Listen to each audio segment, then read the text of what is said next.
Oh, there we go. We're on and we're recorded.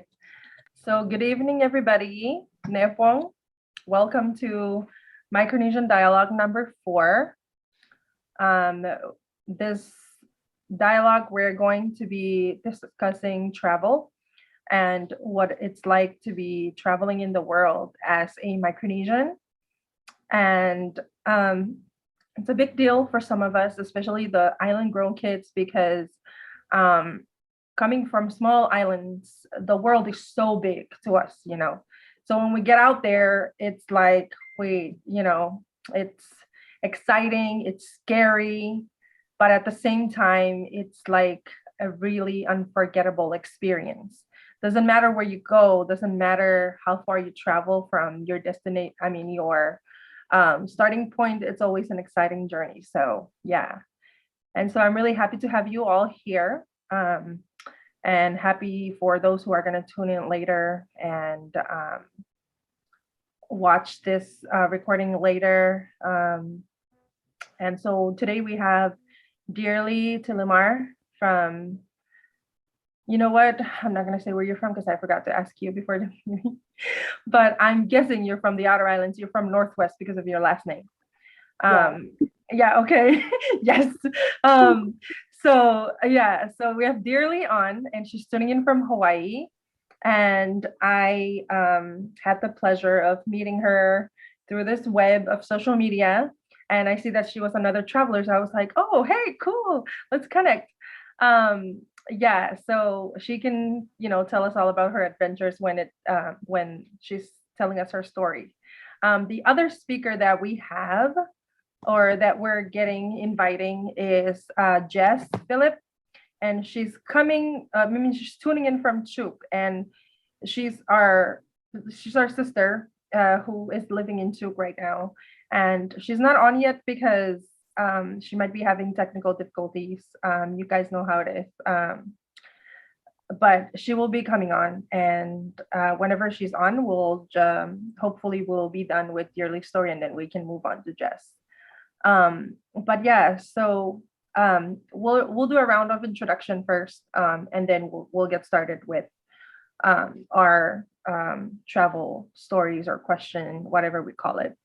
So or should I do the introduction first, or should I pass it on? Okay, so excuse me. My name is Lahaina. I'm also known as Meme in the Chugis community. I mostly go by Chugis Goddess online. And now sometimes in real life, people will see me in real life like, hey, Chugis Goddess. But yeah, that's me. I am from Tuk, born and raised. Actually, I was born somewhere else, but yeah, I grew up in Tuk most of my life. And I am currently located now in Portland, Oregon. I started Traveling Scato blog with my sister Nels, who is also on. And we started this came about because this whole Micronesian dialogue series came about because we wanted to create an avenue for us Micronesians to tell our stories. And it was kind of born out of an intersection between like being tokenized in other spaces and not having a space where we want to tell our stories. We get invited to all these spaces to talk about Micronesian stuff, and I've always felt like people just put me there so they can have like a Micronesian there to talk about things. But yeah, so I was like, okay, so why don't we create something for ourselves? But mostly I was really hoping that I would give this platform to people who are not in the spotlight, but are like doing really amazing things out there, right? Or even if you're not doing amazing things, but you're doing life, we want to hear from you. This is a platform for you. So yeah, and so I'm not doing this alone. Obviously, I have these two co-hosts that do this with me, who is Nels or Nellin and Brittany. Brittany is from Micronesian Viral, and she will tell you guys about herself too. But yeah, that's who I am. And that's my story. There's a lot more, but that's for another Zoom session. But yeah, thank you guys for being here. Really appreciate it.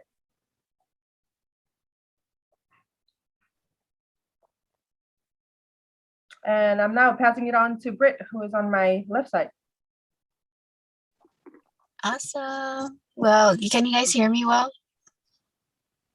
Okay. All right. So thank you guys for joining us today, and thank you ladies for allowing me to co-host again. My name is Brittany. As you see on this Zoom, I forgot to change my name. There's me and my husband's name because we run a business together.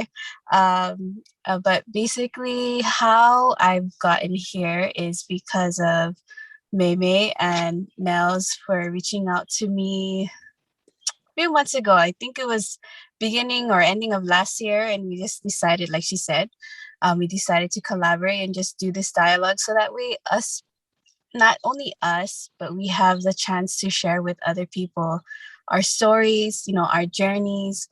And it's so fun to talk to people that you can relate to, especially Micronesians. And so I'm really excited for today's talk about traveling. I've only been to 3 states. I went to Chicago, Indianapolis, and Atlanta, Georgia for business, and I did get to explore a lot of things, but I'm so excited to hear what everybody else has to say and talk about the things and experiences that they went through while traveling. So oh yeah, one thing I forgot to mention is that I am Yapese and Koshrayan. My mom is from Yap, my dad is from Koshrai, and my husband is Marshallese and Kiribati. So our babies are very mixed. I have 2 kids. One is 3, that's my son, Israel, and my daughter is 2. And I run Micronesian Viral. It's basically a page of viral videos and memes for our Micronesian people only. And so I decided to use that page to promote Micronesian things, humor, Micronesian businesses, and just everything Micronesian. So I'm honored to be here today on this Zoom and discussing traveling with you guys. So I'm gonna pass it to Nels. Great. Thank you, everyone. Welcome. I know we're still waiting for people to arrive, even our second guest speaker, but dearly, thank you so much for showing up on time. Um, well, like the lady said, my name is Nels or Nelly. You can call me. I'm from Chuk. This is my older sister on the bottom square.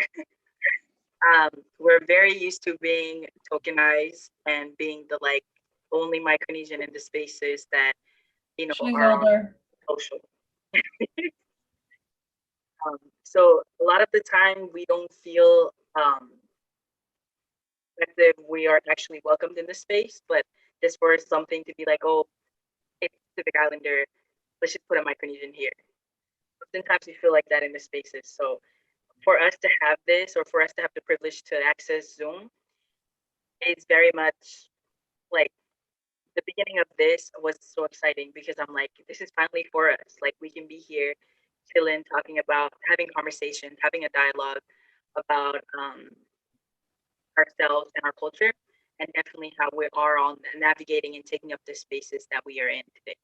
So, like they said, my name is Nels or Nelly. I'm from Chuk, Micronesia, and I'm from the islands of Wada, Ruban, and I'm happy to be here with y'all today. Thank you, and welcome, Jess.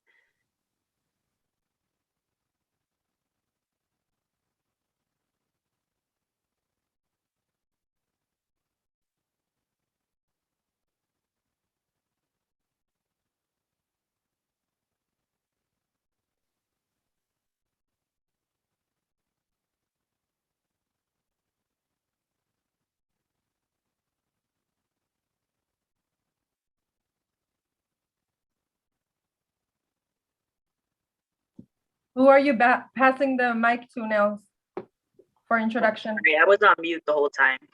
Oh, Okay, so I can pass on the. I think I'm gonna pass it on to Dearly for open introduction, and then you can just popcorn style to whoever you want to. So I'll pass it on to Dearly. Hello guys, my name is Julie and I am from the island of Chuuk, outer islands of Chuuk. I'm from the island of Phillip.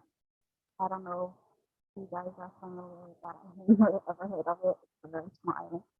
But thank you guys for having me. Such an honor to be even here and to even be talking with you ladies. You guys are such an inspiration in our Micronesian community. Well, I will be passing it on to who's next?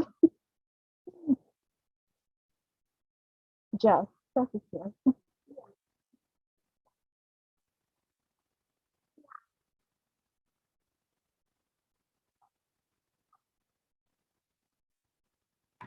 Jess, you're on mute.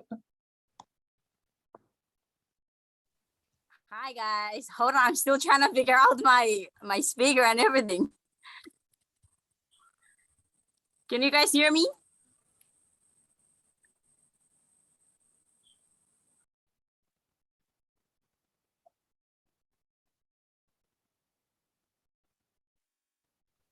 Yes, Jess, we can hear you.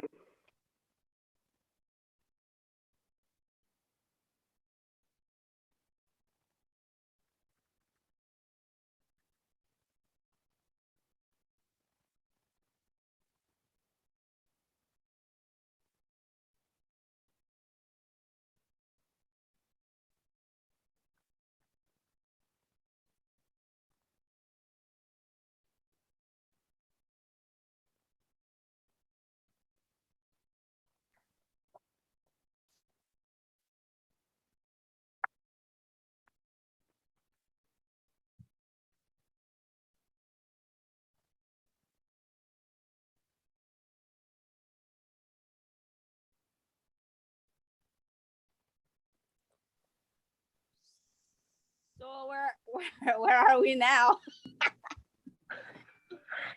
Introduction. Oh, we already started? I thought we're just testing. Girl, that was 5 minutes ago. 5 minutes ago. But it's not yet 3 o'clock on my time. Oh. I guess it was 2 o'clock. Sorry. Hey, maybe you're kind of And my background is gonna be loud because you know I'm on the porch and there is car going in and out, dogs roaming around, kids are playing.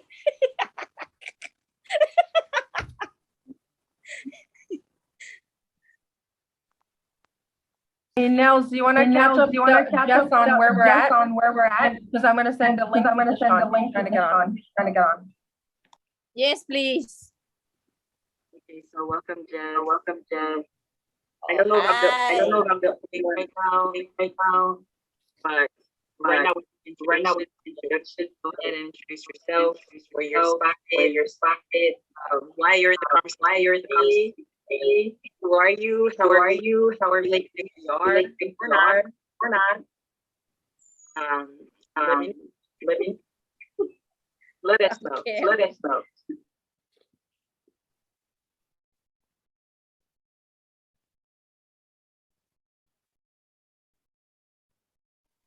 So who's gonna start? Everybody already introduced? We started. It's your turn. But I want to hear you guys. All right, so my name is Jess Phillip. I am actually in Chuuk right now. I'm also from Chuuk, born and raised. Okay, what was the introduction?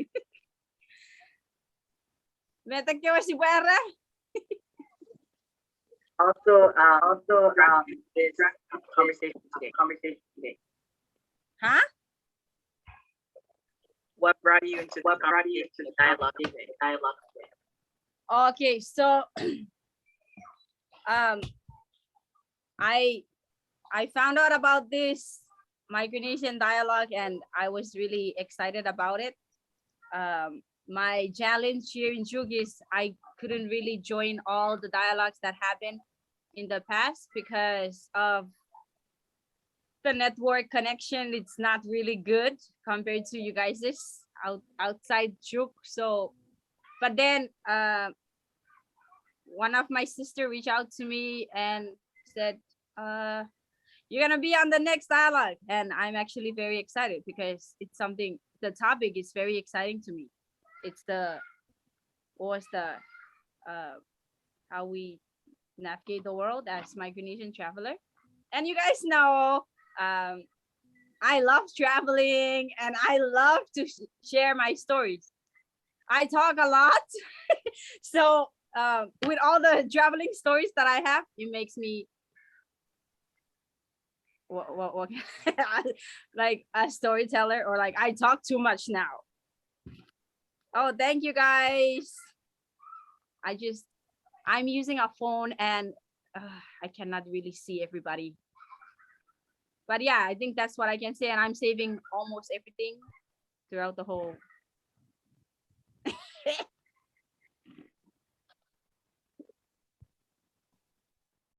All right, thank you. And I don't know, did we tell her that we're passing the mic on to everybody for the introduction? But if you're not passing it, let me just pick Maria, your turn to introduce. And if you don't want to talk, you can just type in the chat.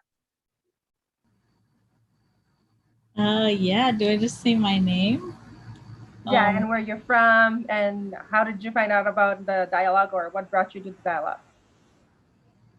Okay, so my name is Maria Estacio. I was born and raised on Guam, so I'm half Chuukese, half Chamorro.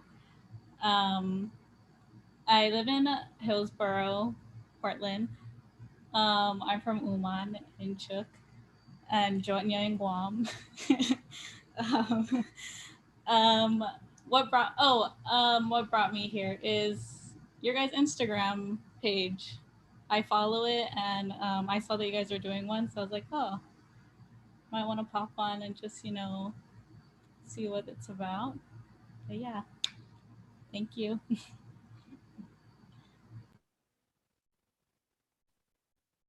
Awesome. Good to have you, Maria. Team Uban. What's that thing again? UNGD or I'm just kidding. Okay, I'm gonna pass it on to Suzette. Hi guys. I'm Suzette from outer island of Chuuk too. Poloat, same as Dearly. I'm actually here because of her. I wanted to see how this goes. So thank you guys.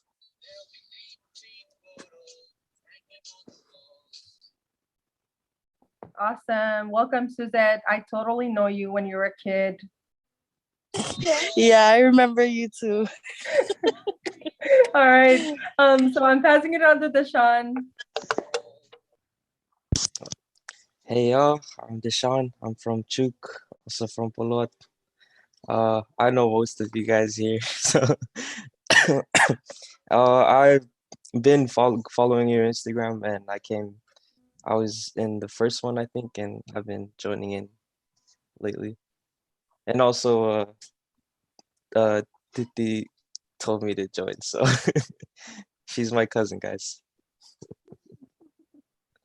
I can't forget about my best friend, Jess. Hey, what about us? You met us first. No, I met her first. I'm just kidding. All right. Welcome everybody. So Jess, I send Dearly all the questions. So I'm just send it to you too.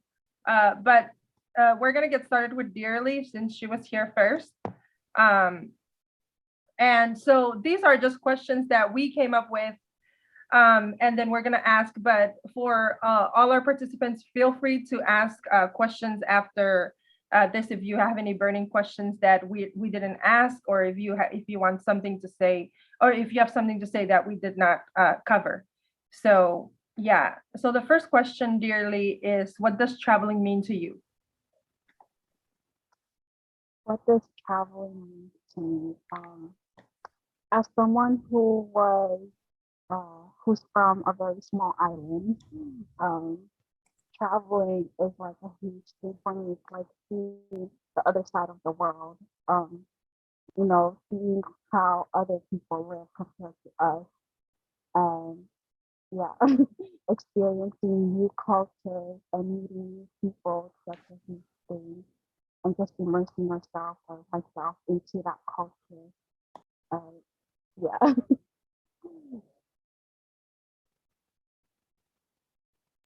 Awesome. And do you travel with an FSM or US passport? I travel with an FSM passport. I'm a FSM citizen, was born in Czech, but well, I don't want to say raised in Guam because it's kind of 50-50. I was always in Guam or Czech most of my childhood. But now I'm in Hawaii. uh, but yeah, FSM passport. Okay, cool. That's awesome. Because I think a lot of people would want to hear what it's like to travel with the FSN passport. It's like one of the most unique experiences of travels, especially because a lot of people don't know about us and don't know about our passport. So many times we get accused of having a fake passport. And so yeah, and so the following question, same category, is what are some challenges that you have faced while traveling with an FSM passport? Or what are some challenges just in general traveling as a Micronesian? It could be airport challenges, or it could be like, destination challenges. Mhm. My recent trip was into Mexico. I went to Tulum or Cancun. Uh, so I did not have any other self-identification card on me other than my passport, which was an FSM passport. I left like all my ID because I didn't want to risk losing it. So at the airport, obviously we don't need a visa going to Mexico as my Canadian or FSM citizen. But when I was checking in, because we cannot just check in on our phone, we have to like really go to the people there, yeah. And they were like, "Oh, do you have a visa?" And I'm like, "No, I'm a FSM citizen. I don't need a visa to go to Mexico." And on the form, I checked that I'm a U.S. resident, and they needed another, proof of me that I'm actually a U.S. citizen. And I was like, "I don't have, but I live in Hawaii. I have an address." And I think that is one thing. Like, always maybe bring another form of self-identification card other than your passport, so you don't have to like face all these other questions when they're like, on you in the airport.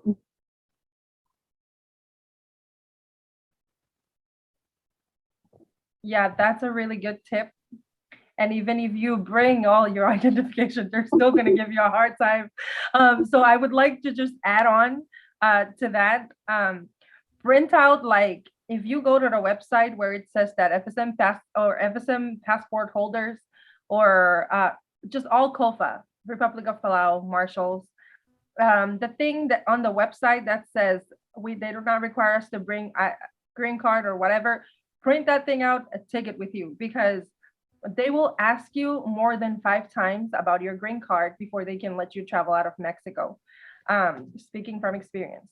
But yeah, so print that out, take your I-94 with you if you have it, everything, take all the things. But yeah, that's a really good advice, dearly. It's really important. But yeah, awesome. Thank you for sharing that. Now this one, it can be fun, it can be, serious, but share with us what it's like when you tell people about where you're from while you're there at your destination. So there's this one time I was staying in a hostel when I was in Peru. So obviously I was meeting like all kind of different people from everywhere, really, especially in the middle of pandemic. Everyone wants to travel. Um, but yeah, just I guess them hearing, the way I spoke, and they just assumed that, oh, just another American, and I was like, no, I am not American. I'm not American. I am from actually a very small country in the Pacific called FSM, that it is the state of Micronesia. And they're like very curious about it, really. And the only thing that I can really explain was it's closer to Hawaii. Or we're not really close, but I mean, everyone knows Hawaii, so I'm like, yeah, we're kind of close to Hawaii. So yeah, is always interested in learning more of where I'm from, especially not knowing where my community is.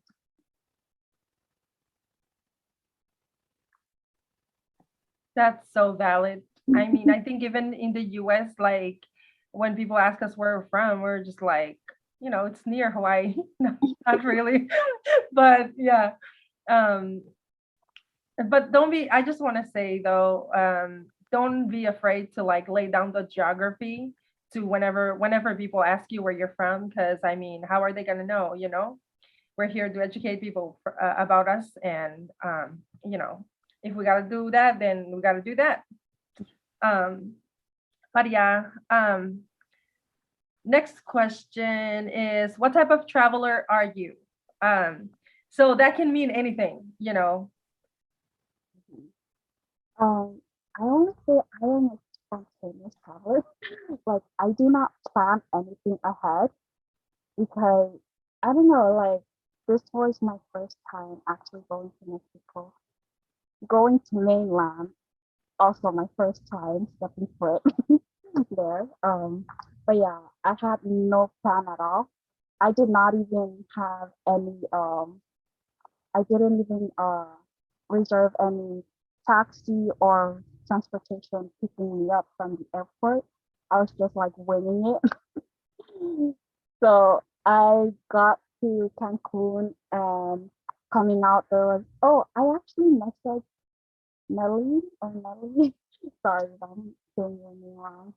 Because I saw one of her pictures that was in Mexico, and I was asking her like, did you take taxi or?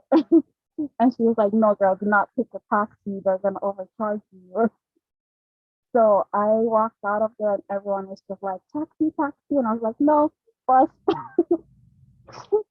So good thing everyone was like, they were pretty helpful. Like they were showing me where the bus was.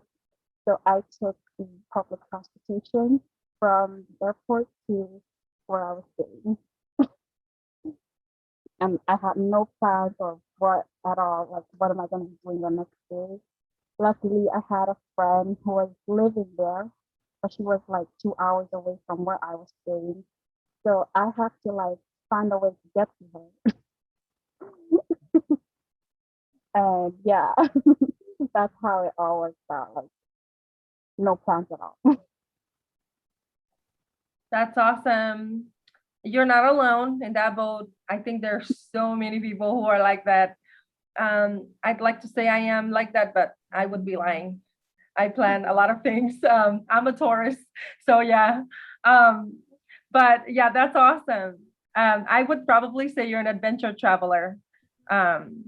Yeah. And next question is, if there's one place that you would recommend, um, where is it and why? It could be a place that you've been to, or well, yeah, it has to be a place that you've been to. But also, if there's a place that you would like to go to, that you would promote it for more people, feel free to share too. Okay. If you're a party person, definitely go to Mexico. I mean, I have never been to other places so far, except for Mexico, especially Tulum. uh, but yeah, I was not feeling the vibe when I was in Cancun, so I definitely recommend Tulum if you're like a country person. the vibe there is just amazing.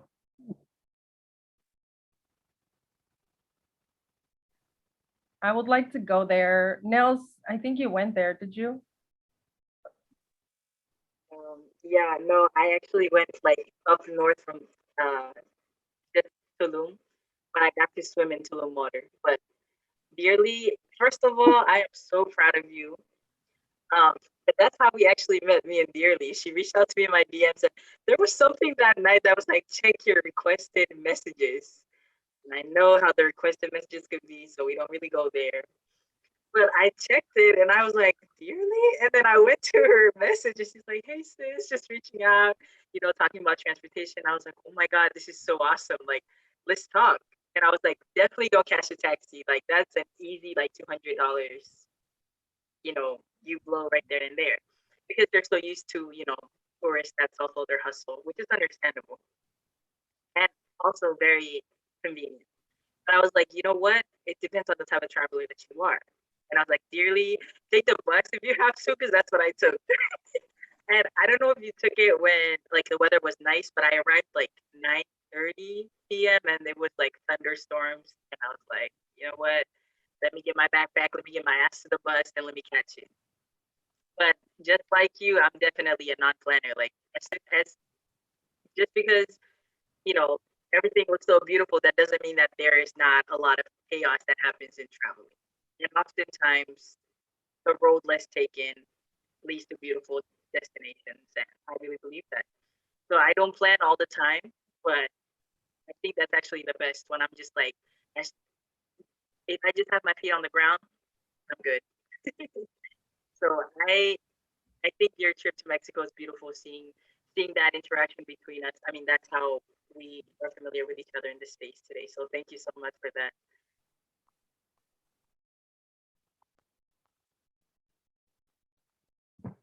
I didn't know that you guys know each other. But that's awesome. I'm feeling left out and FOMO that you guys are all adventure travelers and I'm like a planner. But it's okay. Let's not discriminate. Planner travelers also have fun. It's okay. Okay, next question. What is an advice or a tip or something you would say or give to a fellow Micronesian who wants to be a traveler? Before I answer that question, I just want to also add, 3 years ago, I actually messaged you. Uh, yes, 3 years ago, like this was my first time seeing your Instagram, and I was just like, what? Like 3 years ago, I was still living in Guam. I was watching History Channel, and it was something about this Peru place was on. Machu Picchu. I'm not sure if I'm saying it right. And then I saw, like, few days later, I saw your picture, and you were there, like the place that I saw on History Channel. And I'm like, wait, what? This Chucky girl is over there right now. um, and I was like, I think I told you about it. I messaged you. I remember messaging you. I was like, I saw this place on History Channel. And yeah, that's when I started following you. I'm getting goosebumps as I'm hearing this. Because that was a really special trip for me. It was my 30th birthday. That's like a new decade, new thing for me. And I wanted to bring in the 30s with like a bang. So I went to Peru and I went to Machu Picchu, which is like one of my top destinations. So yeah, that's so special. If you message me, then just know that I did reply to that message. I always reply to messages. But yeah, that's why I'm always on my phone, and a lot of people get on my case for it. But I got people to talk to. Um, but yeah, that's awesome. I hope you get to go there too. And Peru is a really good like destination because one, it's cheap, and two, the culture is so rich. And especially the indigenous culture, it's like so intact and rich that I advise a lot of Micronesians to go too, so that you can also have that crave to tap back into your own roots. But yeah, my last question is, do you have any funny or sad or fun or whatever travel story that you'd like to, close out with? But just know this may not be the last questions, because anybody can also ask a question after this. So a tip that I would actually give for fellow Micronesians is really just get out of your comfort zone. Like there's there's a lot to, be out there. And I understand like the older generations would be like, cause coming, speaking from experience, I actually brought up the idea of going to Mexico like for my 21st birthday. This was 2 years ago. And my parents were like so against it. And I feel like it's really because of the things that they see on TV. That's just the only thing, the reason why, the media shows a lot of violence. And of course, a lot of places are full of violence, like, here in Hawaii, even in Chuuk, but like you cannot see that place unless you actually go out and experience it. And those people are actually really nice. I met a lot of really nice people there. And a story that I can to talk about. Honestly, it was just a really crazy adventure in Mexico, and I don't really know what to start except to tell you guys that it's not a once in a lifetime of an opportunity for me, but definitely a word, um, it was totally worth it. Like going against what they were telling me, oh, you're gonna get kidnapped, oh, the cartels and everything. Like, no, sis. So yeah, go up there. That is so true, especially those with moms who watch telenovelas. They get what is that word? They get influenced by all those shows and movies, and then they're like, yeah, you're not going there. To be honest, surprisingly, that's how our mom and our dad were. But then Jess was the first one to break out. Jess is a troublemaker, so she was the first one to break out and just like, you know what, guys, they're lying. So she proved them wrong, and then we all followed. We're like, okay, we're gonna go after Jess. But yeah, with that segue though, let's move on to Jess. We're gonna move over to Jess, but then everybody, if you have questions, hold on your, feel free to write them down or hang tight just a little bit, and then we'll get to them after this. Jess, are you ready? Yes, I'm ready. Okay, cool. Let's get this. Cool. Awesome. Thank you so much, Dearly. So we're now moving on to Jess. Jess, what does traveling mean to you? Traveling means a lot to me. I think I can just describe it in like few words. So traveling means navigating or navigation, experience,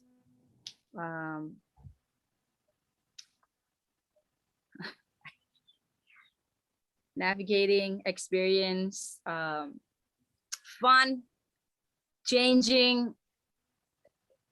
It's just, I can't describe traveling. Traveling has a lot of meanings, but with like just words, I think it's easier for me to just like adventures,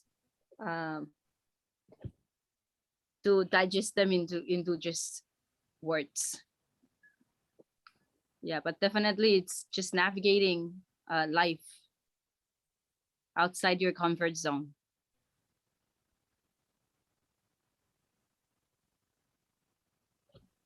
Awesome. Thank you. And the next question is, do you travel with an FSM passport? And what are some of the challenges you face with that? I do travel with a FSM passport, and it is actually before when I first started traveling, it was actually it was a challenge just with the Micronesian passport itself. It was one of my biggest challenge.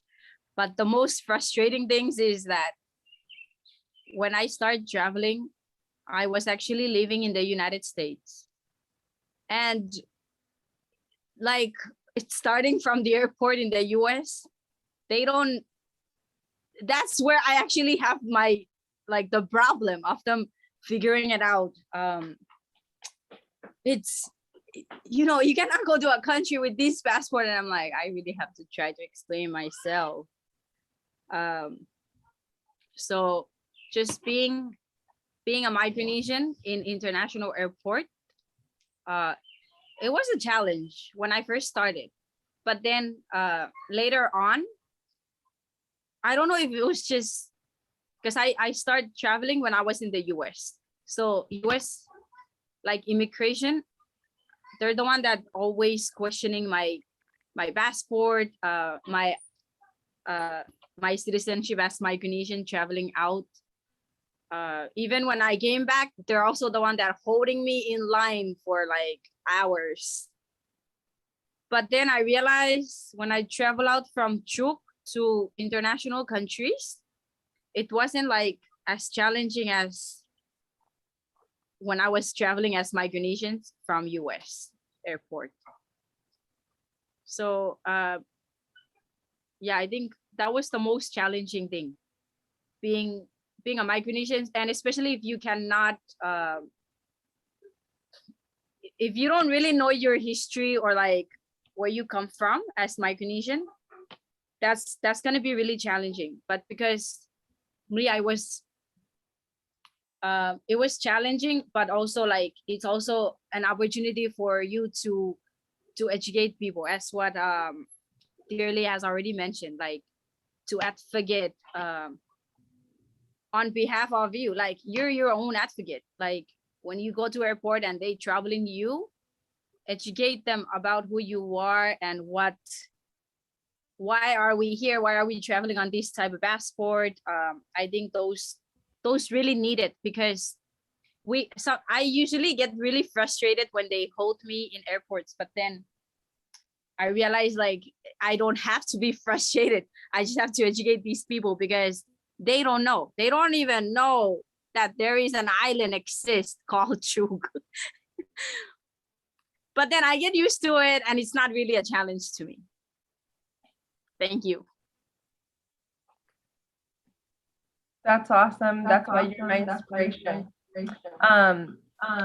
That's really awesome. And you know, you would think that these colonizers know who they colonize, right? But they don't. And so it's really refreshing to hear Jess talk about how it's actually, she doesn't deal with a lot of that issues when she's just going out of Micronesia and then coming back to Micronesia. It's more being in the US, right? Because they're more strict about their borders and all that. But still, you would think that the United States knows the people that they're currently colonizing or occupying. You know, so that way we don't really have to go through all this stress. But you know, it is what it is, and we just gotta keep on pushing and keep on educating the world about us. But yeah, that's an awesome answer. I love it. Next question is, share with us what it's like when you tell people about where you're from in your destination. So, you know, when you're out there.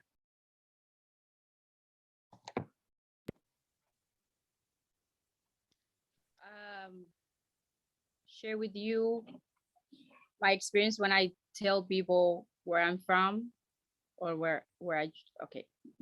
I think I always feel like really special when people don't know who I am, and then I tell them like who I am.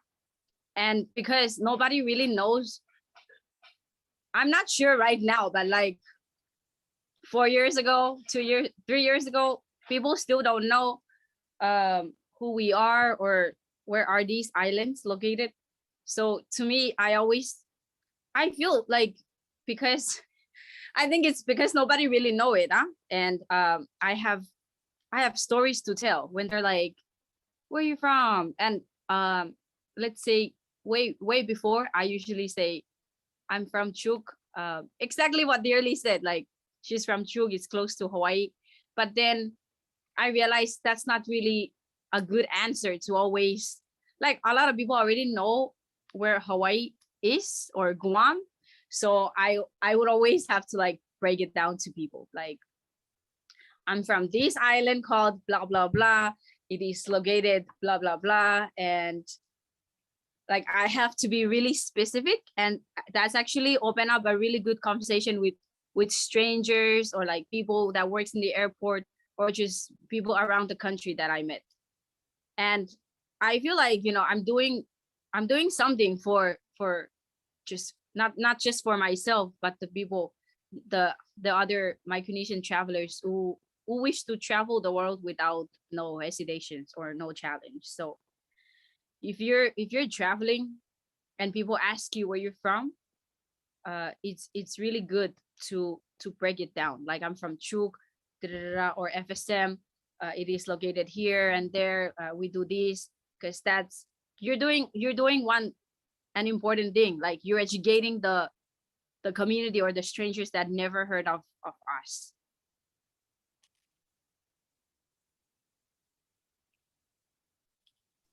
That is exactly right. And it just, I don't know why, but it just brought me back to this one question that I got when I got back from Greece. What are you doing for our country? So thank you, Jess. That's what we're doing for our country. We're educating people about us. But wait, you're on mute. Unmute. I read that comment, and it makes me really I don't want to take it personally, but it just kind of make me mad how people see you traveling the world and they're questioning you, like, what are you doing for your country? You're just traveling. Like, every little thing that people do, like either big or small, you're still doing something. So when you travel to Greece, it's a way to, like, it's like an awakening thing to a lot of Micronesians. Like, we, especially those that they're dreaming to travel, but they never done it. So when you went there, when you show us picture, that's something, like you did something. So yeah, I just want to say that because I read that thing and I'm like, whoa. Travelers, we cannot be paying attention to comments that are not really important. Oh, the internet in truth doesn't want her to be great and tell her stories and her opinion. But yeah, I think this is so empowering to me because I can't believe somebody had the nerve to message me that or comment that. And then, like, the comment, I don't care about it, right? Because what are you doing for our country? What are you doing for our country? But like, do you even like, who are you? But it's empowering to hear, right? But that person had the nerve to private message me when we're not even friends on Facebook, and ask me, "Are you really in Greece? What is so unbelievable about a Micronesian being in Greece, huh?" But yeah, that was stupid. And I am not the fierce sister. Jess and Nellin are my fierce sisters, especially Jess. So I let her handle that because I don't have time for that crap. But yeah, we are doing something for our country. That is exactly right. And I think we should continue to do that, and if you have internet on your phone, pull up your map, show people where you're from. But yeah, I mean, literally that's what I do. But I think it also depends on the country, where you go in the world, because from my experience, when I was in Europe, in the Netherlands, I had no problem. Everybody knew where Micronesia was. They knew what it was. When I was in Paris, they thought I'm from the Philippines, and they just refused to acknowledge the fact that I'm from Micronesia, and they want to call me Filipina, or they want to say that I'm from the Philippines. And then when I was in United Kingdom, they knew where Micronesia was. When I was in New Orleans, they had no idea where Micronesia was. When I was in Ecuador, they don't know, but then they were really interested about, knowing about Micronesia, and now they know. But yeah, I think it depends on the place and their education system, or how the country is set up, really, to be honest. Because I've gone to places where they know where I'm from, and I've gone to places where they absolutely have no idea where I'm from. But yeah, I think we kind of digress. But the next question, Jess, is what type of traveler are you? I think you already exposed a lot, but yeah, what type of traveler are you?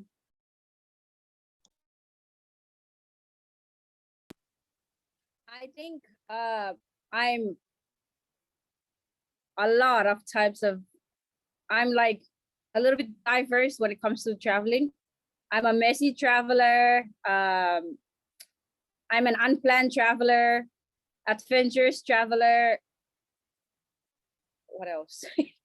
Like all the things that it's not really. And also I'm an unstressed traveler. Like I don't really stress out when I travel, when I back for traveling. So I'm just maybe like a go with the flow traveler.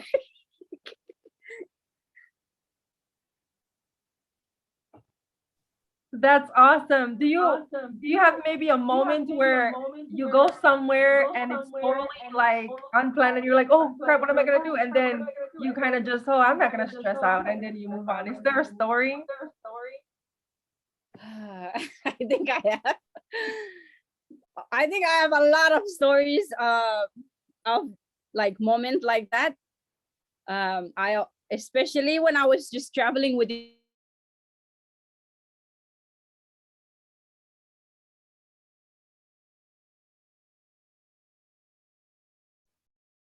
She's frozen.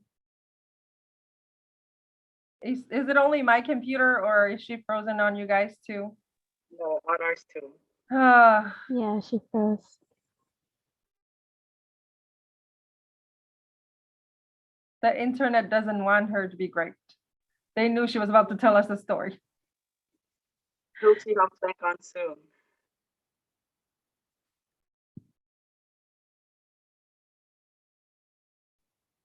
But while we're waiting for her to come back,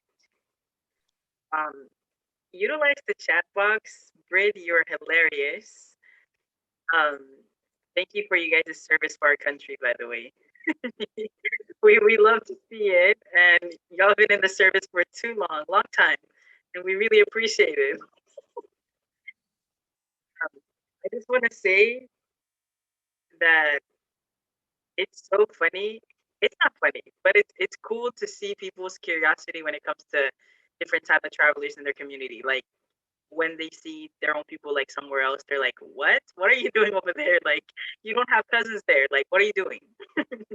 And I think that's why a lot of them are like, "So what do you do for our country?" The real question is, what are we doing for our country? You know what I mean? Like me and you, me and the person messaging me. Like, what are we doing for our country? And keep doing that. I'll keep doing what I'm doing on this side. And I haven't got any of those type of messages, but like Mei said, I am not the one nor the two to be messing with. So, but if you want to have a conversation, we definitely can have a conversation on what we can do for our country. That's just, the service that we bring.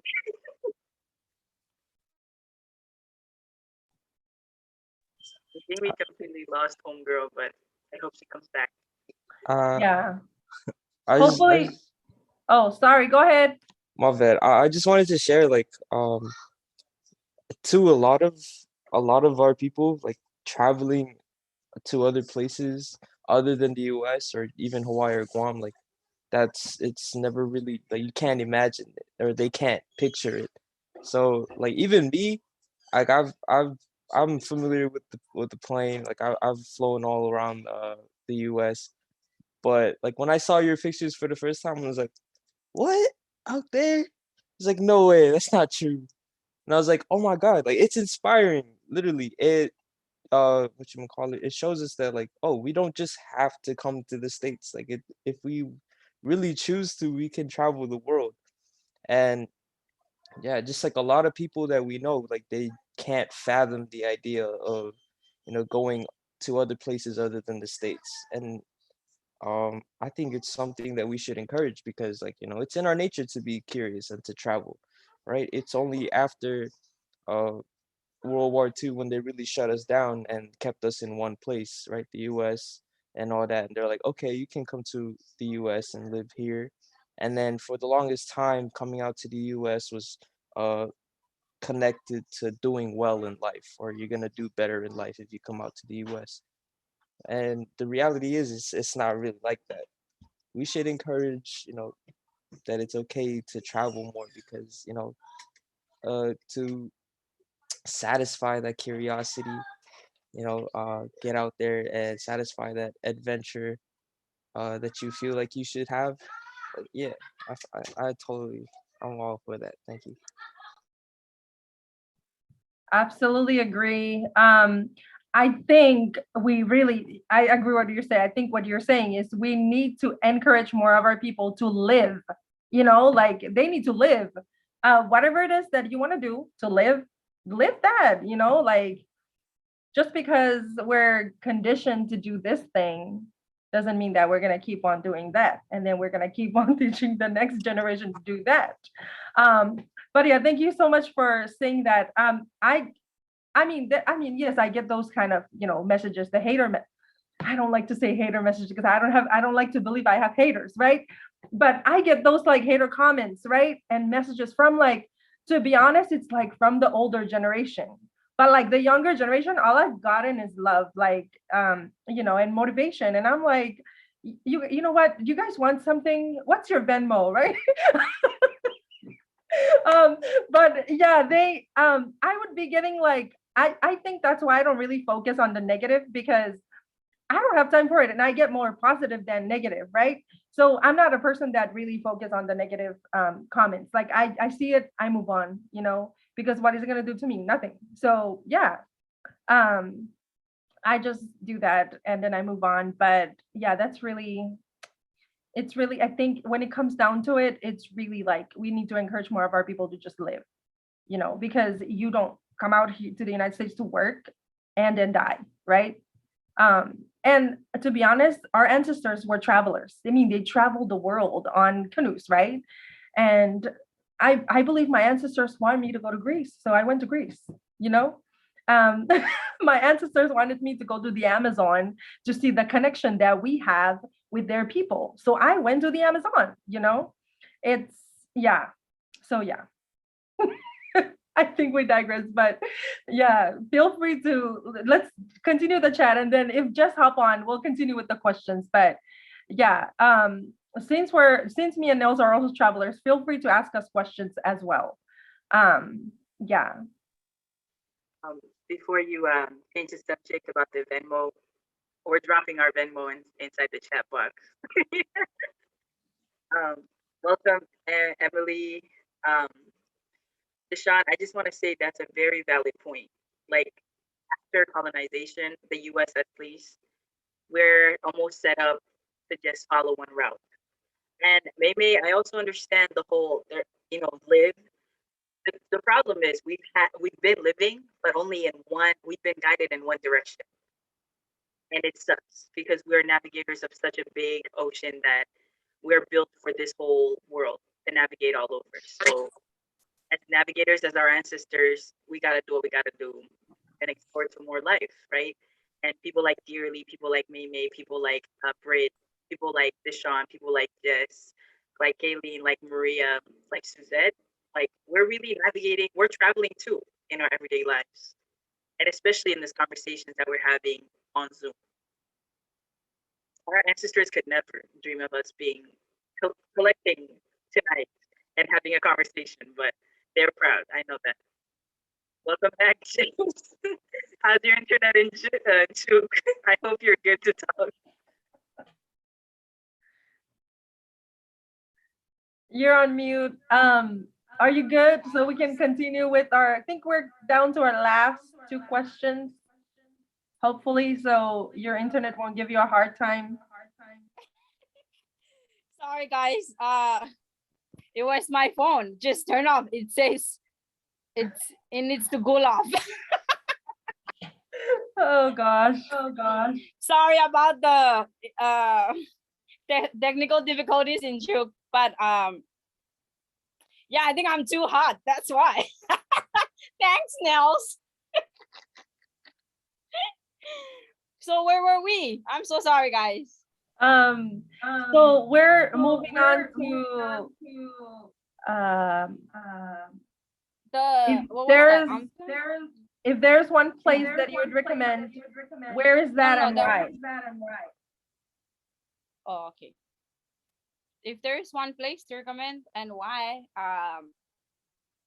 if there's one place that I've been to, I would recommend you guys to go to Morocco. Hey, that's North Africa. And if you guys need connection or help or anything, reach out to me. I got family and friends. I left Morocco with a whole community. So let me know, especially those that are interested in learning new language, especially like French, Arabic, and all those. I got you.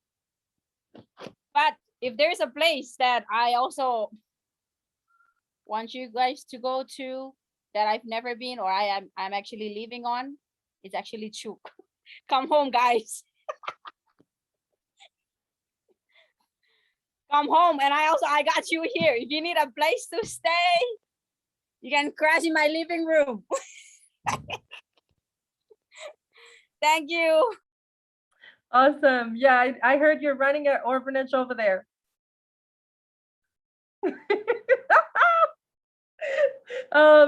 Yes. I have a lot of orphans staying with me, but today they started to leave. They wanted to go visit their real family.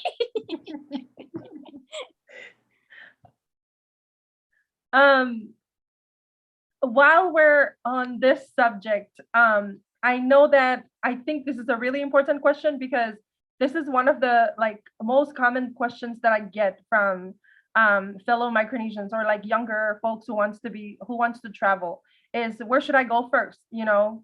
And I always say this, if you're in the United States, well, besides the, the immigration hassle and challenges, I always tell people if you are in the mainland, you go to Mexico. It's a good place to tip your water in first. Because one, it's cheap. Two, it's very tourist friendly. So if you don't really want to deal with like a lot of like, planning and all that, they got you. Like they got taxis set up for you. Once you get to the airport, they're gonna like harass you with everything when you get there. But yeah, I just feel like it's a really good place to travel to. And somebody can fight me with this, but it's one of the safest countries to go to be honest, for tourists. Don't believe the media, don't believe whoever that is that's whispering things into your ears. Mexico is a safe place to travel to. And I always recommend this to people when they ask me, because one, it's cheap. I already said that. I'm a cheap traveler. That's why I'm going to keep saying that. And two, it's closer to the US. So, if anything, if the plane leaves you, you can just drive back, no, don't drive back. But but yeah, I just always feel it in my heart that it's a good place for you to tip your dip in your feet in first, if you want to get into traveling. And then if you're not in the mainland US, if you're in places like Guam or Micronesia or somewhere over there, you can go to any of the neighboring islands. Or if you want to get a taste of international traveling, you can go to the Philippines. For one, it's also cheap. Did I say cheap already? Yeah, it's also cheap to go there. So I'm pretty sure they're more familiar with Micronesia and the Philippines than here. Not too sure about that because I've never been to the Philippines, but yeah. Yeah, that's as far as recommendations. I think that's what I tell people. But if Nellin or Dearly, if you guys also have recommendations, feel free. for the reminder that Mexico is cheap. I also have a recommendation. If you're also in the US, best way to start traveling with, like, if you're not really interested in the US, which US also has really cool spot. Every different part of the US, they also have different cultures. Like, even just listening to their accent, it's really interesting. But then besides the US, it's true you can go to Central America, which Mexico, because it's very, very cheap and close by. But also South America is the best, like especially the Caribbean islands. They're also like the cool spot. If you're islanders and you're traveling to Caribbean, it's no problem, guys. I'm telling you. Yeah, and the way that, you know how islanders, most, not all, but most islanders were such like people's persons. That's exactly like the Caribbean people. So if you're going to the Caribbean islands, it's just like you're traveling to the Pacific, but different type, like it's just a little bit different. Like there are so many similarities, but also differences. So if you're missing like the tropical islands, just go to the Caribbeans. And I recommend Jamaica, guys. On the list. Love to be there. So another reason why I was recommending Mexico is because it's visa free, right? For FSM passports. I think we're gonna share, maybe one of these days we're gonna share like a list of the visa free countries, but you can Google that too, right? But we'll make it a goal to share it on our Instagram for all the visa free countries that you can go to with the FSM passport or a US passport, because I know a lot of us are US citizens, right? Because we're born outside on US soil. But the good news is that if you're from the COFA nations, because of our relationship with the US, there are so many countries that we can go to with our passports, because we have that tie with the United States. We may face challenges, but then once you get into the country, you're good, right? You'll deal with that later when you head back. But yeah, just the last question. Wait, last, maybe not last. Second to the last question is you kind of answered it, but you can share another one. Is there an advice tip or something that you would give or say to a fellow Micronesian who wants to be a traveler? Yes, I have a lot of advices, but to the Micronesians that have been planning to travel or really interested in traveling, just go travel. Don't forget that we are navigators, we are nomads, and traveling, it's really our thing. It's a new thing for modern people, but for indigenous people, traveling is actually ours. We navigate, we sail, we're nomads. I've learned all these through traveling. When I was in like different countries and I met people that they're like indigenous people, and they're the nomads of the countries. And I'm like, yo, all this time people think nomads are like, but it's within us. And we are also navigators. So if you plan on traveling, just go travel the world before it's too late. But I think the best advice, this is a quote that I really live by through my traveling days. And I wrote it down and put it on my wall, or just put it anywhere I can read. It says, don't spend money on things you don't need, but buy the experience that you will like, that will make you rich in life. So, also one thing is we think that people that traveling or people that are travelers are also rich people. First of all, I am not rich, guys. I'm very poor. So money should not even a problem when you travel. It's just that you just have to use your money wisely. Don't spend money or don't buy things that you do not need. but buy things that you need, or like buy the experience that will make you rich in life. Thank you.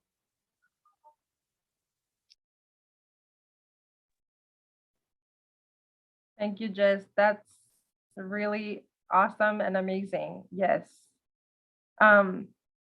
I know about that quote because you say it all the time and I actually heard it from you. But thanks for reminding us of that and sharing with us. That is really true.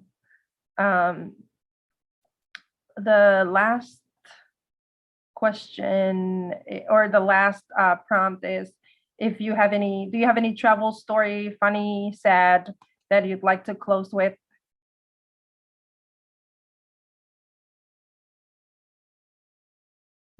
You're on mute.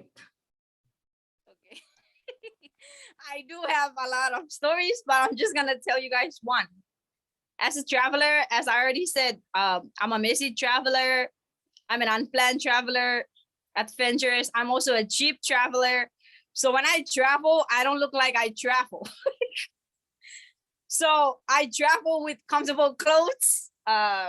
You know, so to the fact or to the point where people think I'm a homeless. so, so I think I'm just gonna share this. This one was in the US. I was getting ready to leave for Iceland, and I decided, I left the airport like really early in the morning, maybe around 4 to 5 o'clock. So I was wearing like I was wearing traveling bands, my long sleeve that has hole on it because it's like my pajamas. So I look like I just woke up, and then I have my big backpack on with my big blanket covering my neck. So, you know, I'm also short, so. Sorry, can I just say something? Yes. I remember the outfit. The ecstatic. So I went to the airport to check in for my trip to my flight to Iceland, and then I decided to go to rush through the fast food and buy me some breakfast before I go through security. I was in line. There was actually a long line, and then when I got to the cashier, and the cashier just looked at me and said, "Yes, you're gonna." No, as soon as I got to the cashier, and she was like preparing my application, my job application, to handed it to me, and she was like, "Okay, you have to apply for this, so you need to stop asking for food and blah blah blah." Yo. And then I was like, "Oh, so you're gonna hire me to work here?" And she said, "Yes. Instead of just sleeping around in the airport, you need to work." And I said, "Okay." Like, those little things doesn't really affect me because I was gonna be mad, but then I'm like, you know what? This is too early in the morning. I'm about to leave America. I need to embark on a new journey in a different country. So I'm just gonna be chill. So nothing will poison me before my travel. So I told the cashier, I'm like, "Okay, I have to, I'll come back for my application. But when I come back, you better hire me. And I will bring more people so you can hire them." And then she was like, "Oh, no. You gotta start working right now. Just fill it out." And I'm like, "No, right now I'm in a rush because I'm about to catch a flight." And then she was like, "Wait, you're catching a flight to where?" She couldn't believe it. And I said, "I'm catching my flight to Iceland.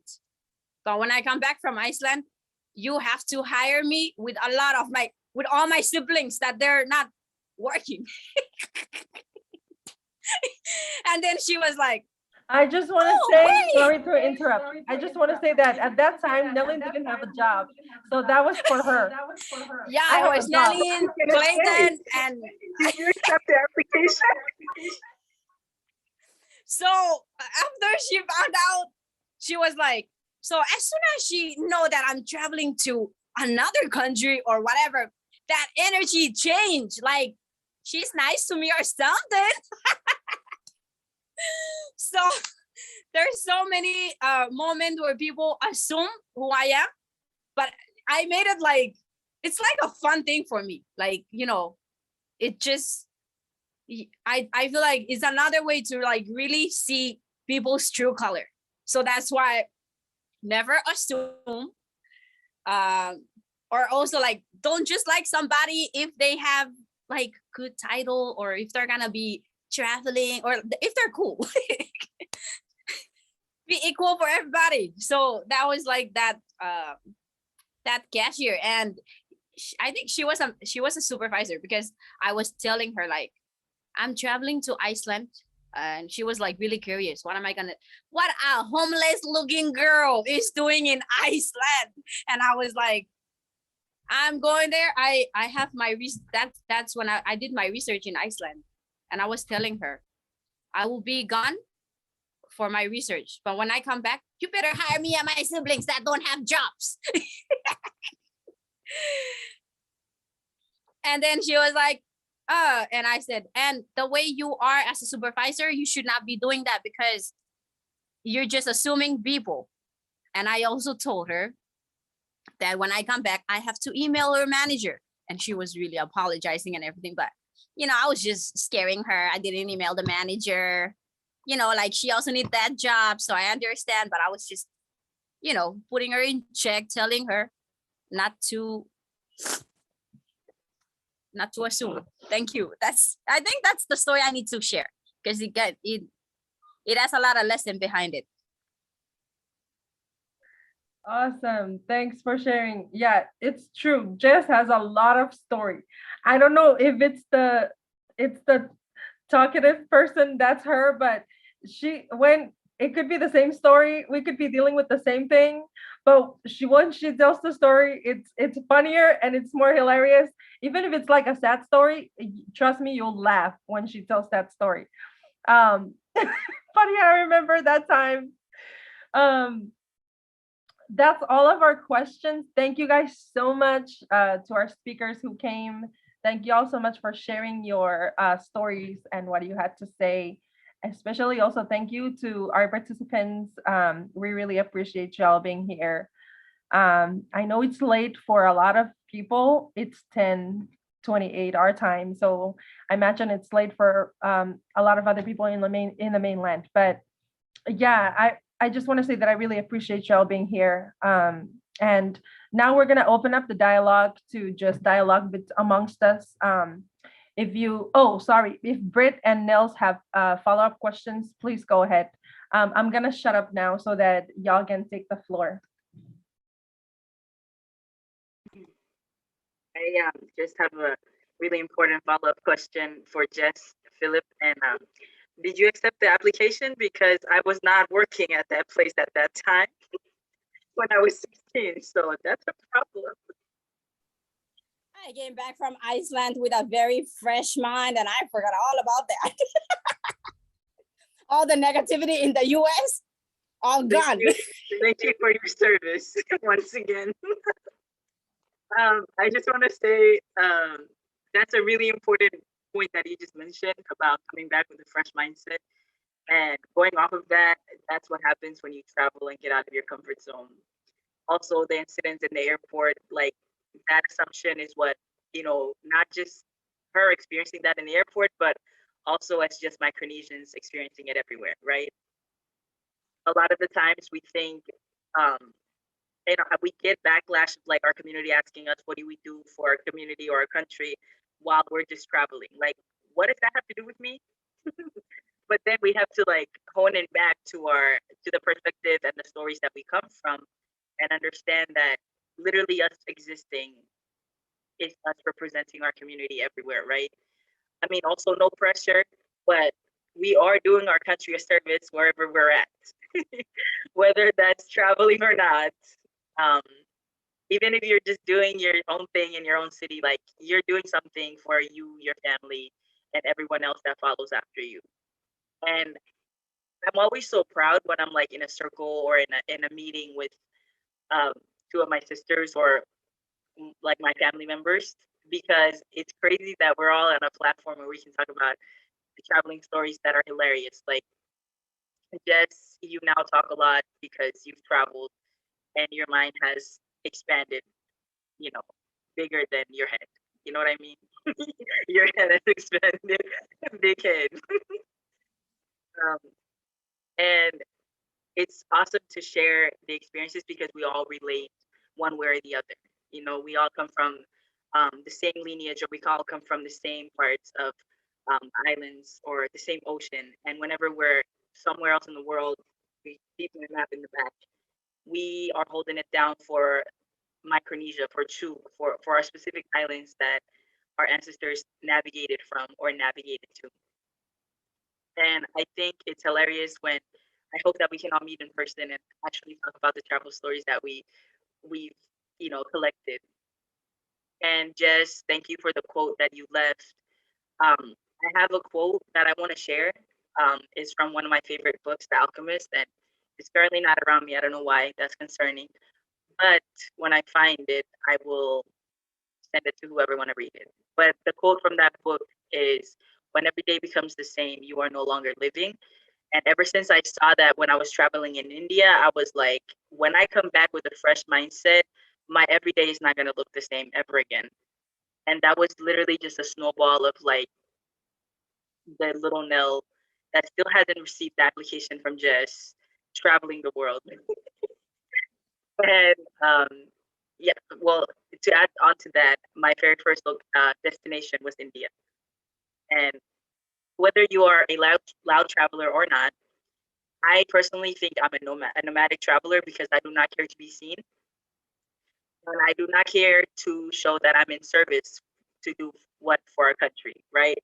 As long as I'm doing what's in my control, it's all good for me.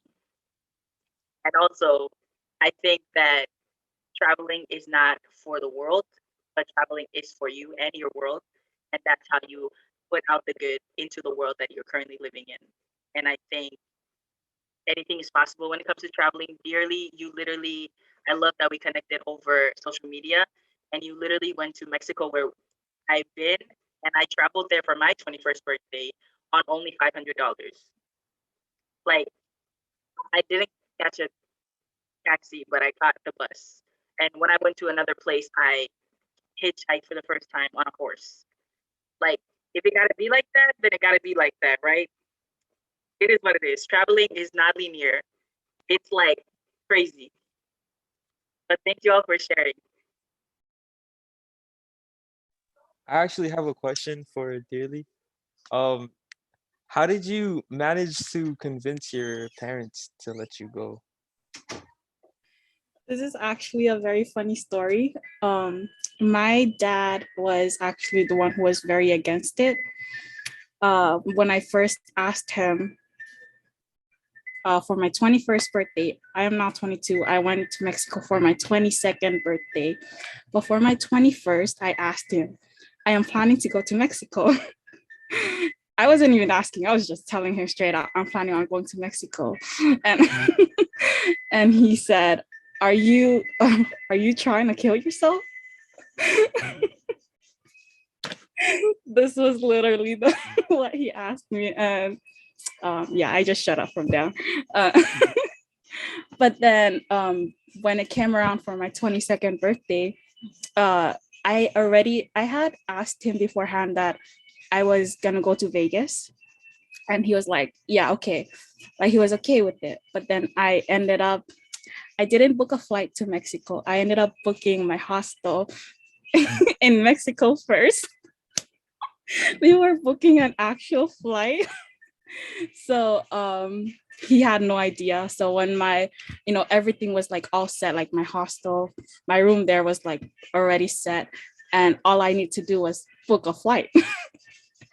That's when I booked the flight. So I want to say like a week before me leaving, when he saw that I had went out and bought like a suitcase, and he was like, oh, you're really going? And I was like, my older sister was like, make sure you bring something from Mexico. And he was like, who's going to Mexico?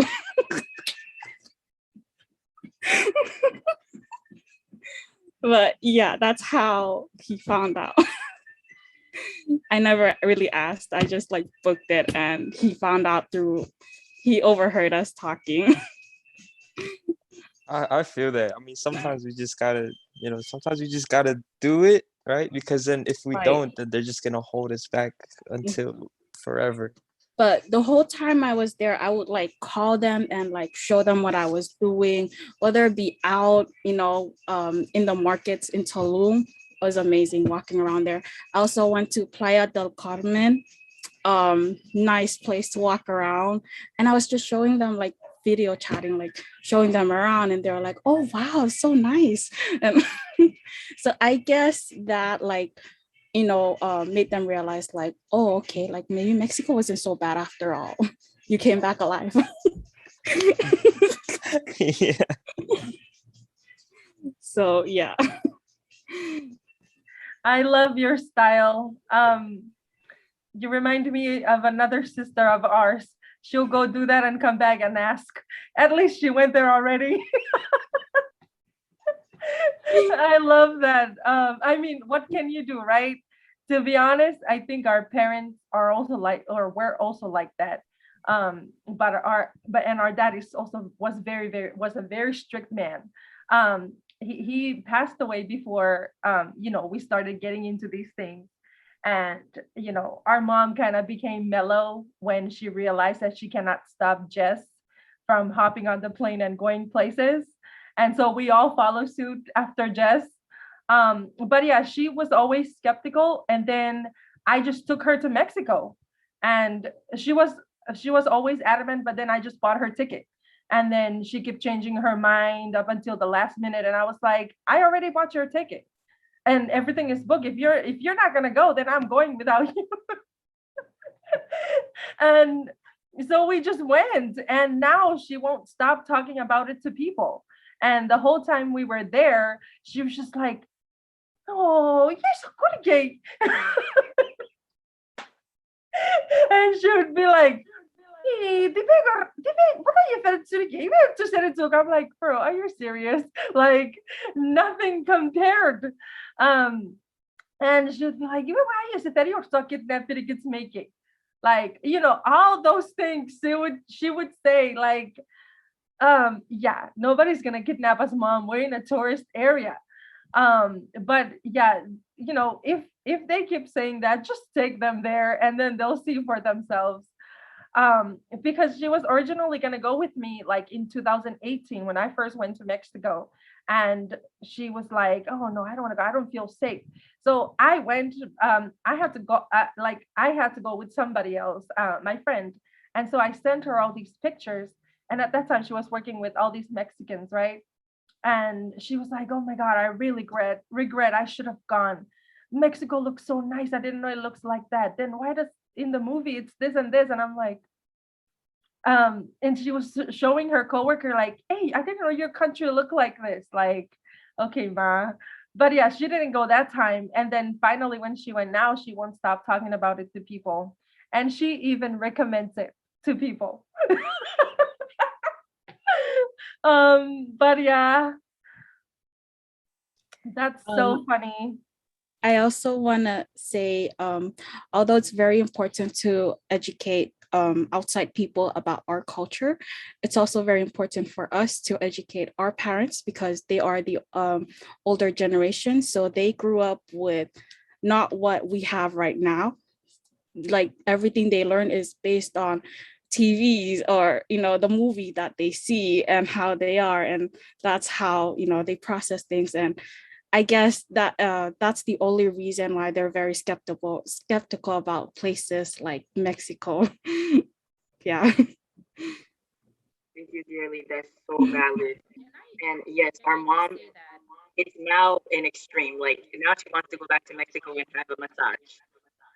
Like it's just there's no in between when it comes to our parents. But I feel like that's a really valid point, because what now me and my sisters, we're traveling, like we're literally traveling to places that our parents would have traveled to if their mind and their situation allowed them to, right?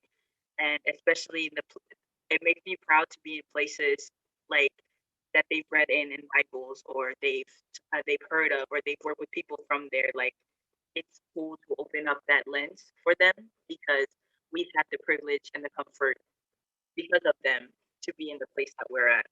So we're able to be in another place. And that just keeps opening up, a different path for the ones that come after us too. Like, shout outs to them and shout outs to us. And the way that you literally booked everything, like, I'm literally like that. I just book everything and I'm like, well, I'm, 3 months in India. And my mom's like, what? It's already said. And forging her signature, I'm not advising that people forge their parents' signature, but you have to take this risk for your service, okay? For the service of your country. Like, it is what it is. So thank you all. Can I just say that I'm gonna say something about the parents thing, because I'm a parent now. So this is one of my crusty child.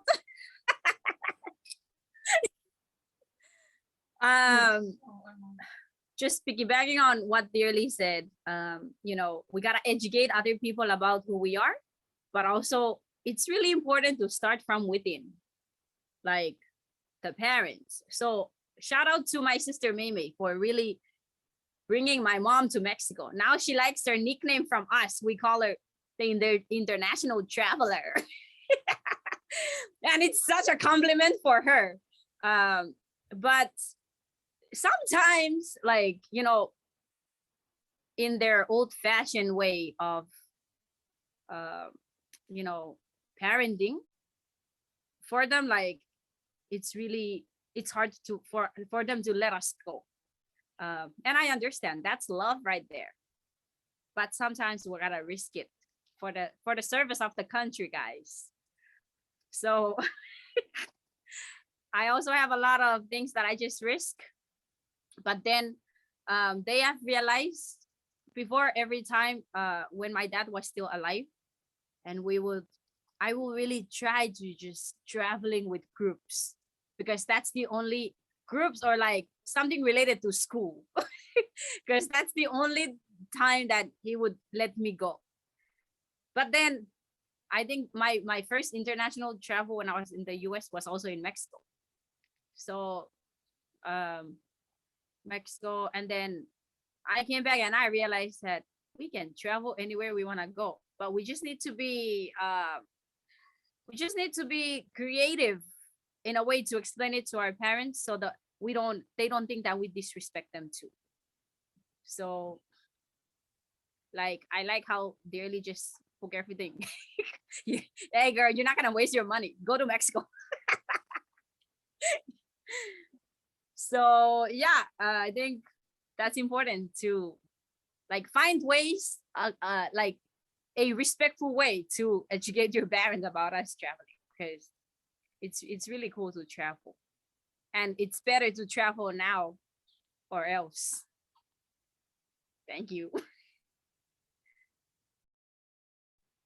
I think that's the thing too, when we come from a collective culture, like, we're the one physically traveling, but we're not just traveling for us. Like, we literally travel on behalf of our community. Like, without them knowing, you're traveling for your parents, because you come back and you're not the same. Like, Dearly, you come back with a different perspective, and that made your dad see it in a different perspective too. Like, even through FaceTime calls and all that, like, we bring back a different world and a different lens when we go out and explore. And I I just want to mention, I don't know if there's college students on here. I know, Deshaun, you're a college student, but I'm literally in college because I want to travel. Like, I literally use this, like, white man oppressed, system, and finesse the way through it, where I can travel for free everywhere, right? Where it's literally, I'm using it as a tool and not something that I'm like, oh my God, I'm so stressed about this. Yeah, there is deadlines, but like, this, excuse my French, this shit is working for me. Like, you gotta use it, you gotta finesse it, right? College, any other things that you're in, do what you gotta do. Oh, everything will literally work in your favor. Like, when you really want something, the universe will conspire to help you. like God will conspire to help you. I believe that. Also, if you haven't read documents, please do. I believe that too. Me too. That's also my book recommendation. You can tell we're sisters because we read the same books, we talk about the same shit all the time. But I wanted to say something that I was thinking about when you guys were talking about the parent thing. I think it's also, and this came to me after I started traveling, because to me traveling means like an ongoing type of learning, right? So it's like ongoing education. um it's an experience that teaches you so many things. But I was thinking about this, how we were talking about parents, and it's really that generation that gets affected most by, I mean, not that just that one generation, but this, like, the modern colonization. Our parents generation is the one that gets affected most by modern colonization. So they really, it's not that they don't want you to do this. They are overprotective for a reason, right? And so we also have to be open-minded about that. They think the way they think because of the traumas that came before them, or that came during their time. And there's all this limitation. So I think when we realize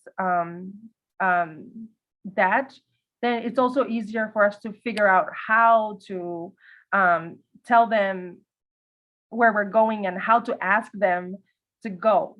You know what I mean? Because we also have to be open-minded about their situation. Like, why are they like that? It's because of this and this. It's not that they just don't want you to go because they just don't want. It's all, everything has a root somewhere. But yeah, that's what I got. I just thought I would add that on. Okay, I'm gonna stop. Speaking about the whole parents thing and like being overprotective, like I really feel that, because I'm at that point in life where like my dad's like, oh, you're going, can you do it? And I'm like, yeah. He's like, okay, go. But then I'm here in Washington, my aunt is like, you're going back to Jersey for school? I'm like, yeah. It's like, no, you're gonna stay here.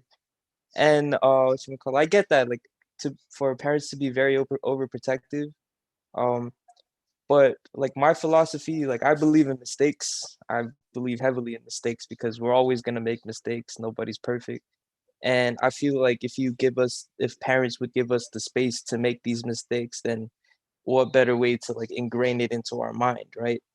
Um, just the other day we were talking about how I was going back to school because I'm having some passport issues.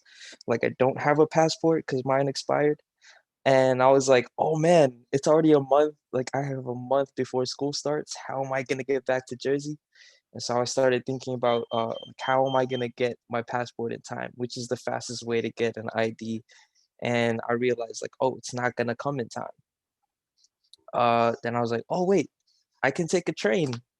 Like train from Seattle to Jersey is like about 2 days when I looked it up, and it's about the same price as a flight, probably just a little bit more because of COVID. And like I get a view and everything. And so I introduced this idea. I was like, if I can't make a flight, I can take the train, but I just have to book that ticket now. And they're like, what? You're gonna go on the train? No, if the train is bad, it's even worse than the plane. I'm just like, it's the same thing. The only difference is one takes longer and the other one has a view. Like, uh, but yeah, like I get that whole overprotective stuff, and they're telling me like if you go do this and that, like what if you get lost? What if you get hurt? Have you ever ridden a train before? I haven't ridden a train before, so you're not gonna be able to do it. Like what you call it, and my aunt, she's the most adventurous type, man. She's like she's back in her heyday, she used to go around do all kinds of stuff. She's the one who actually came out with my dad for college and stuff.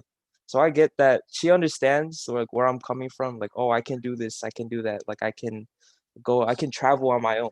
But she's very, like you said, coming from a time where it was very like new and still kind of dangerous, and they haven't exactly adjusted to this like modern age, how everything goes on now. uh yeah, I just wanted to add that, like, I understand where the parents are coming from, but I believe that it's in our best interest as well to go out and to go through the struggle and make the mistakes. Like if we go through life just being preparing for every mistake we're gonna make, we're gonna be stuck preparing for life and not actually living it. To make mistakes is to live life, and that's how you learn from it. So thank you. Thank you, Deshaun. I just want to say that you can take the train. Take the train, boy. I also understand that you can take the train. It's beautiful. But I also think that you should take care of your passport situation in our consular office here in Portland. That's the fastest way, I think. But take the train too. I hope. Yeah, if you can take the train from Seattle to Chicago and then you take the bus, sometimes the bus is only $3 from Chicago to the East Coast. So I can send you link to all the. It's just cheap- whatever gets me there faster. I just need to get there like as soon as I can because school starts on the 30th, and I just need to get out there. My friends are waiting. They're like, Deshaun, when are you coming? When are you coming? And I'm like, it's a surprise. It's a surprise. They're like, where are you gonna stay? And I'm like, I'm working on that. Like, okay, you can stay at my place. Or another friend's like, no, you have to come and stay at my place. So I have options, and I just gotta get out there. But the issue is getting there. I also what you call it? Like I've already done the work to get my passport, but I just know it's not gonna come in time. Uh, what you call it? Like with the shipping and everything. And oh yeah, I also like tested positive for COVID, so I gotta like wait 10 days before I go out there and do other stuff that I need to do before I go back. So I'm just sitting here, just chilling, trying to do whatever I can, just hoping that I get it gets all done in time. Like I love traveling, man. Like I would love to travel by the train. I'd love to see the sights. And the best thing about the train is like when I looked it up online, they say the Amtrak, the a valid form of identification is a school ID, which I do have.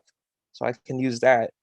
So right now the plan is if anything, if like the last resort is take the train. But I'm really banking on that taking the train because I want to see the sights, stop in Chicago, go to Pennsylvania, make my way up to Jersey. It's gonna be fun.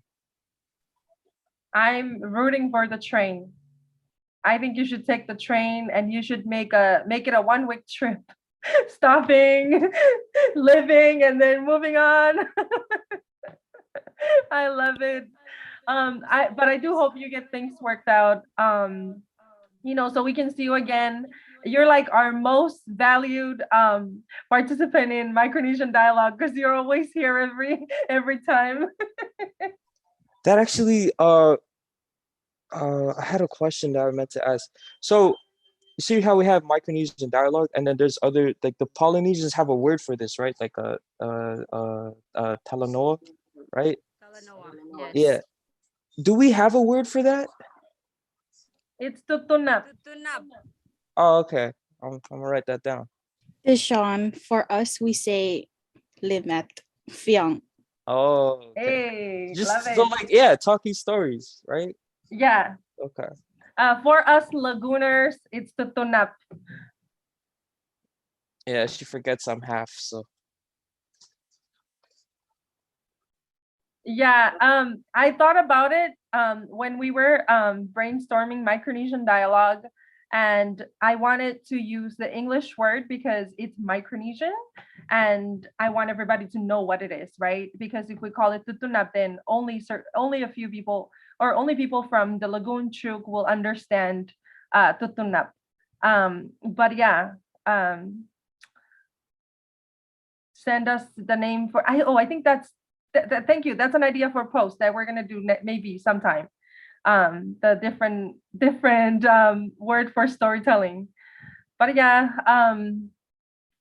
we're time check. We are now at 10:55, almost 11 o'clock. So if you have to go now, feel free to hop off. I'm gonna stay on if you guys want to chat some more. But yeah, I do understand if you guys need to go now and hop off. But yeah, and I'm still rooting for the train. I hope you take the train. Hey, Deshaun, I just want to say, heal yourself first. Everybody's going through this pandemic with their own struggles. Get on that train or get on that plane. Everything will work out in your favor. I just know that. But even this, you experiencing this, that's a traveler's struggle, right?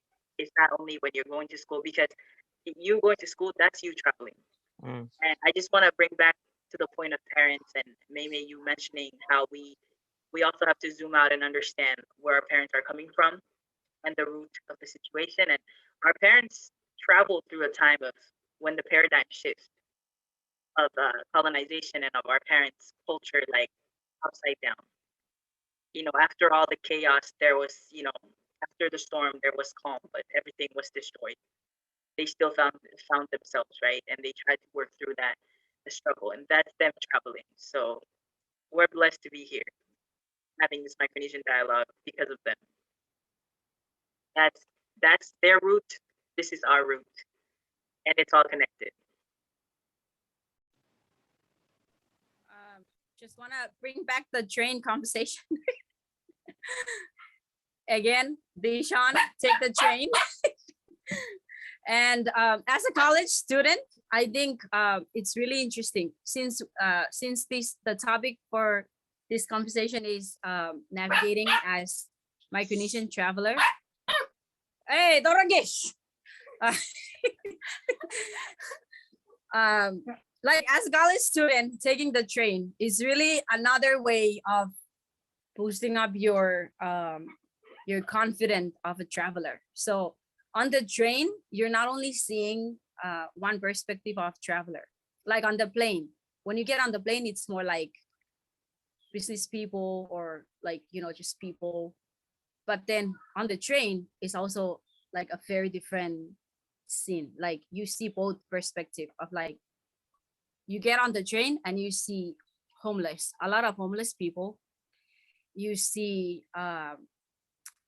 business people dressed in like suit and stuff, but you also see like family that are like going through like, or escapees. It's just, to me, like it's interesting when you get on the train and you really see different type of perspective of people living life. So I think in the movie or like what we exposed to, like train is not good because blah blah blah. But to me, like when I was traveling just around the US, I love to take the train and the bus because I also want to understand different type of perspectives of life. So not just Deshaun, but all of you guys, if you guys get the chance to travel and want to try out the train, I think it's another way of learning. Thanks.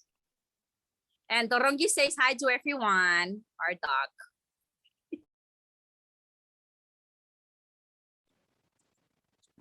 Okay, guys, I have to. Sorry, maybe. I just want to say that the dog. Are you serious? But I was gonna say, first of all, thank you guys for your service. Everything for serving our country, for traveling, educating other people on like our history and everything. And it makes me realize that I need to brush up on our history because in the future, when I travel, I want to make sure that people know what I'm talking about. And I do have to go in a little bit, but I just want to say thank you to our guests, Dearly and Jess. I actually learned a lot today. I've only traveled to other states in America, but I had no idea.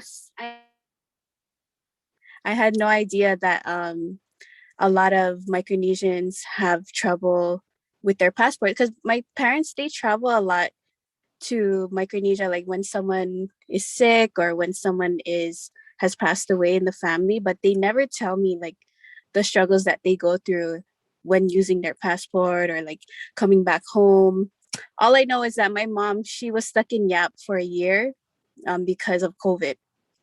But I think it's really good for us to know that, I think, what do you call it? When the things that I go through, like if I'm struggling, like, or if I have like anxiety going to the airport and stuff like that, it's like nothing compared to what people, people who are born in Micronesia have to go through. The fact that they have those types of struggles.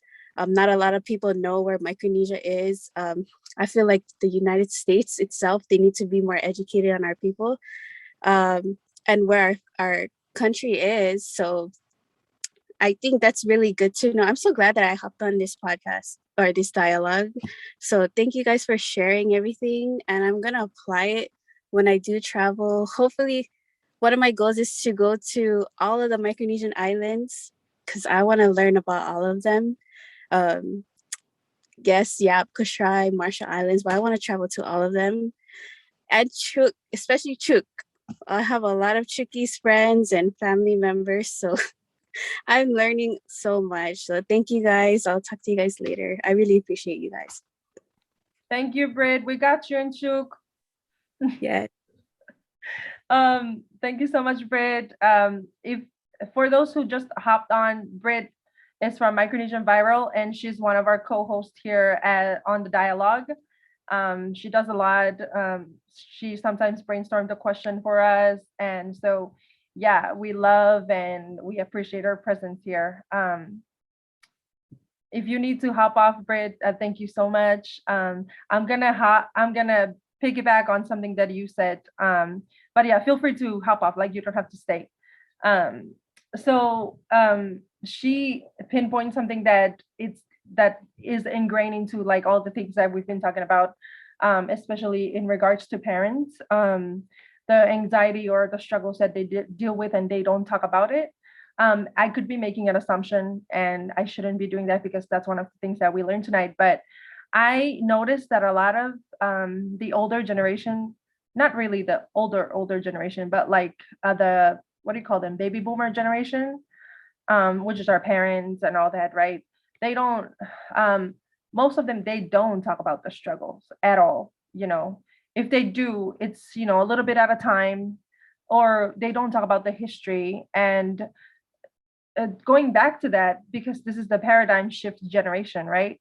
And there's a lot of struggles and there's a lot of reasons why they don't talk about us. So I think that's why a lot of kids in the diaspora are also very uneducated about the culture and the history, right? Because they have no source of getting that education that they want to get or need to get. They cannot search it on the internet, and then when they do go to the parents, they don't really get anything. Sometimes, most of the time, they don't get what they're looking for. So now in the age of social media, I think I would just encourage people to continue talking with folks. Do whatever you can in your own power to educate yourself. Have these type of conversations anywhere you can find them. But yeah, I just thought that was so important that she said that, because there's a lot of root for it. And I wanted to bring it up because I feel like a lot of people, especially the new generation, or maybe it's just the old person in me, there's a lot of people who blame our culture for so many things, right? They're like, oh yeah, it's the Chuukese culture. They don't let us go here. First of all, that's not the Chuukese culture, or they'd be like, oh yeah, it's the Chuukese culture. We have to do this. No, there's so many things that are not the Chuukese culture that look like the Chuukese culture now. So that's why it's so important for us to be educated about what is our culture and what is not our culture. What is okay, don't sue me for this, but what is a religion influenced culture versus what is our real culture? You know what I mean? Like, we could get into this, but that's a topic for a different dialogue. But yeah, I just think that it's so important for us. And if you're aware, you have you don't have an obligation to teach, but like, share it. This is what I do on my other, not the Traveling Scato Instagram, but on my personal Instagram. I do a lot of these conversations because being a person who's born and raised in Chuk, I hate when I come out here into the diaspora and there's a lot of kids who blame the culture for this and that, right? And I grew up in Chuk. that should never happen. Like that, we don't do that. Like, where did you learn that? But yeah, am I digressing? I am, but yeah, let's keep it travel. Sorry, Mimi, but we don't unmask the situation, okay, and keep digging deep.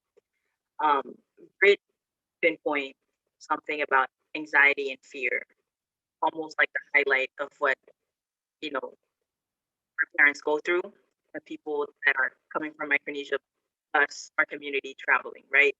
Traveling outside either to the US or to different places. Um, I think it's valid.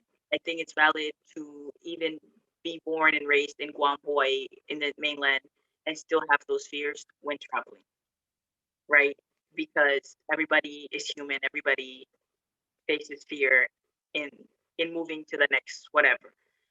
Um, I actually have a travel story that I experienced 3 years ago when I also understood that fear because our family moved from Chuuk to the States.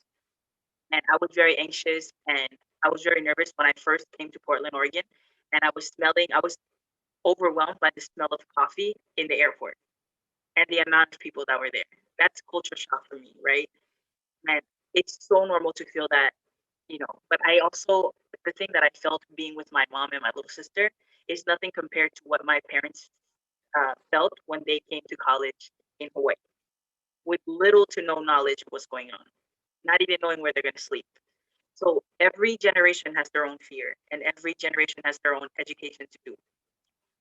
When I was traveling from Saipan back to the States, I stopped in Hawaii and I met a Marshallese man who was sleeping in the airport with his daughter because, and they were like sleeping in the airport hungry. They don't know like what is credit card or debit card to pay for their things to go to San Francisco. And I remember him coming up to me, and obviously in the States, like, don't approach me on no funny shit. Like, excuse my French, but like, don't approach me. Like, I'm so, the culture in the city is like, it's rooted in protecting yourself. So if a man like approaches you, you're automatically gonna be like, nah, like, what's wrong? Automatically you want to protect yourself. But back to our own roots, we literally welcome people, right? So as I'm sitting in the airport of H&L, like Honolulu, Hawaii, I was like listening to my earphones and I see like a shadow cover me and I was like, who is this? Like, what's going on? I look up and it's this Marshallese man and he's like, are you Micronesian? Like with little to no English, right? And I was like, yeah, I'm Micronesian. I'm from Chuuk. And I'm like blabbering on and he's like, I'm so sorry. Like, I just could understand a little bit, right? Body language help and a little English help. I was like, where are you from? And he was like, I'm Marshallese. Like, been stuck in the airport for 2 days and I'm sleeping in the other gate with my daughter. I don't know how to, um, I don't know what to pay with for my ice chest. And you know us, when we travel from home, we're carrying fish and fresh, like local food. Like, first of all, him mentioning his daughter, them sleeping and having to go through all that struggle, that from my, like, I felt so emotional. Like, I'm like, oh my gosh, like, of course you don't know what credit card is. We don't use that in the islands. And I was like, okay, well, like, what do you need? And he was like, well, my flight leaves in like 4 or 5 hours, but I don't know how to still get these coolers to San Francisco. I was like, okay, let's get down to business and do something about it. So I was like, what do you need? And I was like, first things first, they need to eat. The daughter is about 7 years old, and you know how kids are, like, they need to eat all the time. So we went to buy food for them. I was like, well, I don't have a credit card. I also was like, what, 16? I was like, I don't have a credit card. I don't have a debit card, but I'll have the cash that I have on me and I can give it to you. And I was like teaching him street smart things to do in the States. I was like, find a white man, give him your cash and have him pay for it with his credit card at the check-in place. So he went with like his 4 coolers. I took out all the money I could find in my shoes, in my backpack, in my notebook. Like, I was like collecting all cash. I remember the total came up to like $55. And I think that paid for 2 coolers. So he put it together and he paid for 3 coolers. And I was like, I'm so sorry, that's all I have on me. He went, He came back with one cooler. And I was like, oh, did you get help? And he was like, yeah, I got this. I followed your instruction. Like, I went to find a white man to help me pay for my thing with his credit card, with the card. And I was like, okay, that's good. And I was like, but what is this doing here? Like the last cooler. And he was like, oh, no, this is for you. And I was like, no, don't. Like, take all the fish to your dad. And he was like, no, I want to say thank you so much for helping me. Like, it's so good to see another Micronesian. And in the airport, like it really eases like their anxiety and their struggles. And I was like, oh my gosh, like I don't want to accept it. I'm like, okay, let's look for people that we can ask for money to pay for the last one. He's like, no, I'm boarding my flight in a few minutes. I want you to have this. So he gave me his cooler and then he left. And he was like, we should be Facebook friends. And I was like, yeah, I don't have a Facebook at that time, but I was like, yeah, out of like shock, you know? And I'm like, I'm just thinking back to like, you literally help people who go through the same struggle as you, and you make it easier for our people. That's why traveling, if you have the knowledge, you give back so that it can all help. But doing that should return back to me good karma in like no time, literally in the span of like 10 minutes. But I also didn't bring anything back when I was heading to the States, but with his cooler, that was like my thing that I brought back. And my mom was like, oh my gosh, like you literally just did something good and it came back to you like in less than 10 minutes. I was like, hey, you have to help out our people. Like we understand the struggle of not understanding all this shit, like credit card and all this different things. But just helping out one of our people in the airport, especially in like in my natural habitat where like I'm traveling, I'm doing my own thing. I was really happy, and I really believe the quote of like when you give out good, you receive that back 10 times more. And that was like a solid example. Thank you. I remember that story. And I remember the ice yacht that we made after we got the cooler, because there was a lot of ice, there was a lot of tofar and yacht in the ice chest. You know, it's from the Marshall Islands. For those who don't speak Portuguese, yacht is the thing, the meat in the middle, or the candy thing in the coconut. And Marshallese have a lot of it, you know, because they're flat islands and they have a lot of coconuts. But yeah, that's I love that story. Actually, I love all the traveling stories that you know, me and my sisters talk about. It's fun. Before we continue, I just want to acknowledge that Jonathan and Emily are here, and we have not like said hi to them. They came in late. Hi guys. I think Emily did say something, but we didn't say anything. Sorry, we were like so into the conversation. Hola, ¿cómo estás? Oh. Welcome you guys. And Kay left, but Kaylin was here too. But yeah, I don't know how much longer we can hold this, but before we go, I just want to say this is not for any particular person, but this is for all of you guys. Like, where is the next destination? You know, even if you have not planned it, you're just thinking it. Where are you headed next? I can go first. So I have a friend from Connecticut. She's Greek, and like our little friend group were like, before COVID happened, we were planning on going to Greece that summer. She was like, "Oh, I have family in Greece. We can go to Greece, and I'll take you in. Like, you guys won't be tourists. I'll take you guys on like the underground sites and all that, like the lesser known sites." And so yeah, that's still a very big possibility. Like we still really want to go to Greece. And what you can call it, my Palawan brothers, they're like, hey, we should go to Japan. So I was like, okay, so summer after graduation, we go to Japan, and then I'll try to go to Greece sometime. I would very much like to go to Italy. I just want to go for food, man, and also like North African countries, the Middle East countries. Like I just want to go for food. I want to go to Egypt so bad for food. I want to travel the world, man, before I get locked down and I can't have any reason to go out. So Yes, go. the whole pandemic, that was scary for us travelers because there was like a whole pause on it, right? But I also want to say that I'm really inspired by those people who went out anyway in the pandemic. Dearly, you went out in the pandemic, so you inspire me to go out there. It's really not that bad, but you still have to be careful. You know, COVID is very much real. But you know, you'll be okay, you know, if you take precautions. But yeah, that's awesome. If you go to Greece though, I just want to say that I got the hookup. So yeah, I'll be here if you need anything.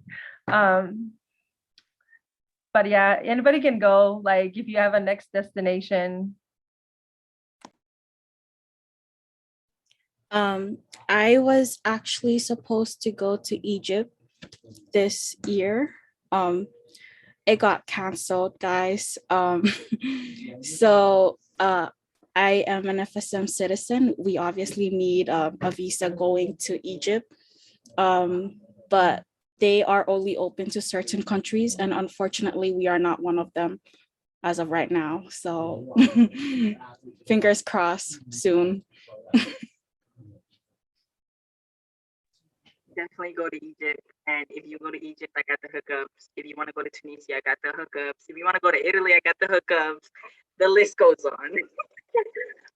But for me, I can go ahead and share. I think my next destination that I'm manifesting right now, I'm praying on it, is that I will be sitting in a cafe in Barcelona in a few months.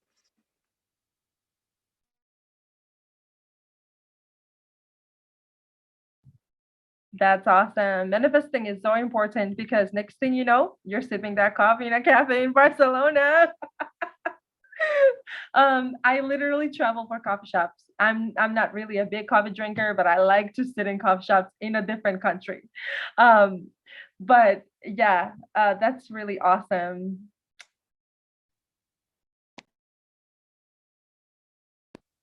I can go next. So for me, since Chuk is on lockdown right now, we've been locked down for like what, almost 2 years. So first, I've really wanted to revisit the Mordlux Island. So this is just within Chuk, the outer islands of Chuk. So you know, manifesting is important. So I've always say that I want to revisit the Mordlux Island, which I just did that last summer. So this time, I really want to go to Northwest Islands, like Dishon's Island. All those islands, they're very beautiful, but sometimes we take it for granted. And then I'm like, you know, hopefully I go to the outer islands, the northwest side, and then next trip will be all over the islands in the FSM. Before, because I don't know what's my plan next, so I want to visit all the islands in the FSM, including Palau, like outside FSM, Palau and Marshall, and then that's the goal. Thank you.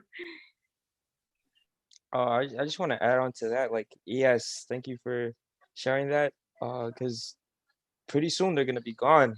Like it's no longer like a what you call it, like if it's gonna happen, it's a reality. Like these islands will be disappeared or will be gone in our lifetime. So yeah, we should definitely, you know, go out there, take advantage of these times and just, you know, take it all in and not to take them for granted. So we at least have something to look back onto.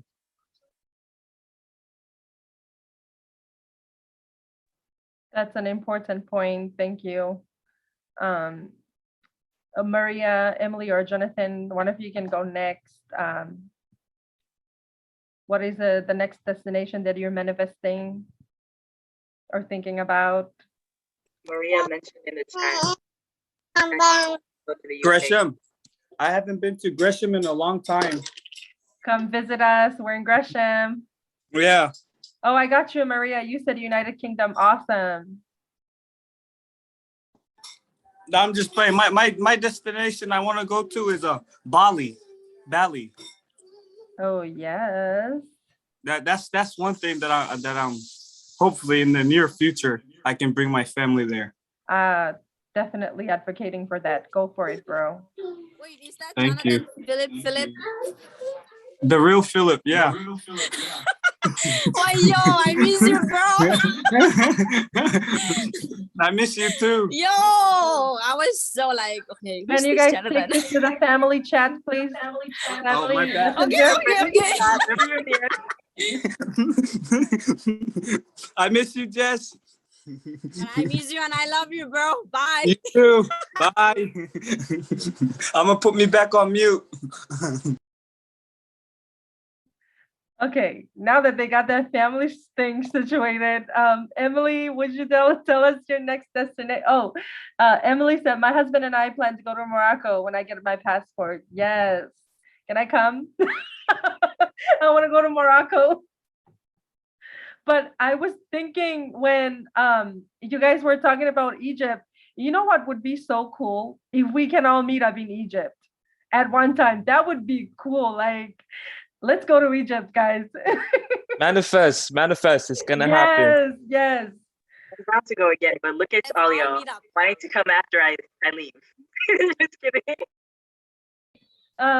So since we're sharing about traveling thing, I just want to say one of my travel tips, and I think a lot of people think that the Micronesian dialogue is for like travel tips because traveling scato, this and that.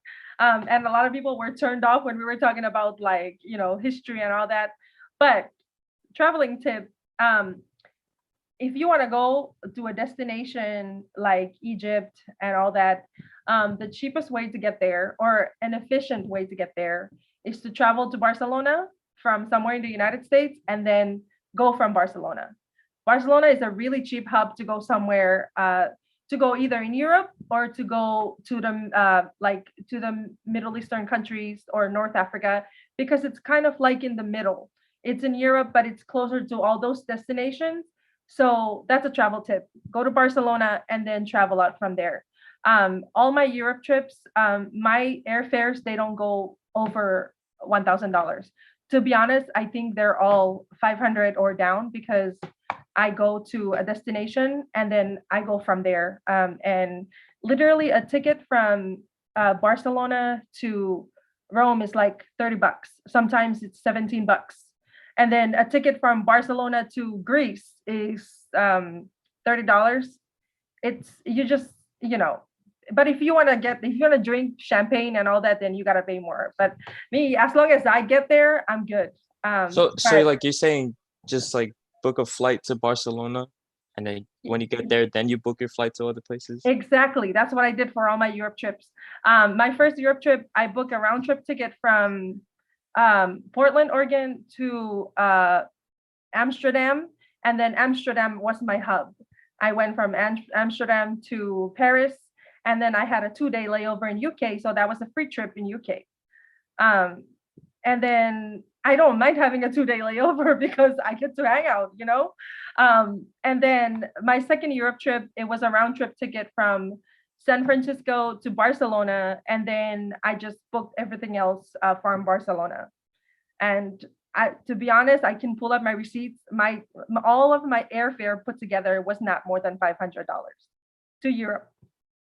And I went to Barcelona, Greece, Rome, and yeah, and I went to 2 destinations in Greece, like Athens and Santorini. So yeah, I just want to say that because I think a lot of people think that you're bougie if you travel, but no, like you just gotta know how to strategize. Yeah, So and like, isn't it like the places you can stay, like hostels in Europe, are actually pretty good places, and they're hella cheap too, and you meet all kinds of people. yeah, so it depends. Rome is really expensive. So no matter where you're at, the hostels are expensive and then the hotels are expensive. But you know, they're doable. Like you can do a hostel for 40 bucks a night, versus other places, right? Like in Paris, it was also expensive, but I think if you like book ahead of time, it would be cheaper.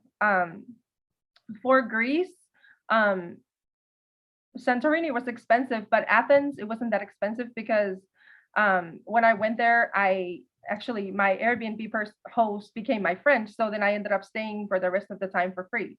But yeah, it depends on where you go. Hostels are cheap, but then there are also some Airbnb places that are cheap also. When I stayed in Barcelona, it was just a room in a house, but it was on Airbnb. So, it wasn't expensive. But it was in the center, so I liked it. But yeah, I just wanted to say that. I just want to ask for the advanced travelers, have any one of you guys tried couch surfing or?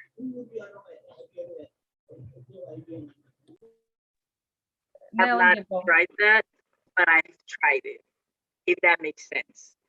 I've not tried it on the official site, but I have met a person who does couch surfing in Puerto Rico through the organization or through some activities that I did. And they were like, well, I actually do that on the official site, but if you just want to do it like unofficially, you can also do that. I really liked it. As long as you use your intuition, fill out the vibes, it'll be good. I mean, it's cool sleeping on somebody's couch. Yeah, I've never tried it. Like I've never done it, but I know someone, a personal friend who is doing it right now, and she's going through the whole Central America. And just it's not always a couch. Sometimes they give you a room. It's just that they list it on couch surfing, but they give you a room and you stay there. You cook meals with them. For my adventure travelers, I suggest you do these things because that's where you get the experience. I mean, if you want to be like my mom and go bougie and be a tourist, yeah, do that. But also for us young folks, like I feel like a lot of us want to do that kind of stuff, the experiences. But yeah, I've never tried couch surfing, so I can't really answer it, but I just want to tell you that somebody's doing it right now that I personally know. And she's gone from Mexico to Ecuador to Nicaragua to Guatemala, and now she's in Costa Rica, and she's still alive. So yeah, and she's Chinese. For couch surfing, as Meme said, it's kind of like very similar to hostel, but it's more like a homey type of place. I've done couch surfing, but I totally for it's not outside United States. I did couch surfing in the US, but when I was in Ecuador, I learned a lot about couch surfing too through another friend who was also a traveler, and he really enjoyed it. So it's like you're just it's like Airbnb too. You're going to a place, but you're living with people. Airbnb is more like just going to rent out a room at somebody's place. But couch surfing, you gotta you have to be in the community and you learn a lot about the people in the house. So if I were you, you gotta try. Let us know, dear, if you end up doing it. We would love to hear about it. Yeah, for my female travelers, just be careful. Like pick wisely when it gets down to that. I mean, even hostels and Airbnb. You know, Don't tell your dad. Tell him like halfway. Just kidding. But I think one of the most important tips of traveling, especially young and especially in the stage of social media, is to understand that traveling looks different for everybody else, and that don't feel pressured to be like on a balcony somewhere in a row to be traveling, right? Like that's not traveling for that person, and that could be traveling for the other person. So when it comes to traveling, be shameless, be fearless, like be conscious, but also be fearless and shameless. Like you literally are traveling for yourself.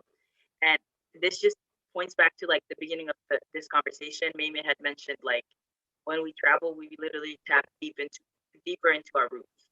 And if you travel for other people, you're not traveling for yourself. You're not traveling. You're traveling for them. So when you travel for you and the things you travel even within your means, like that's traveling for you. You're literally tapping deeper into yourself and into your roots. But I have to hop off soon.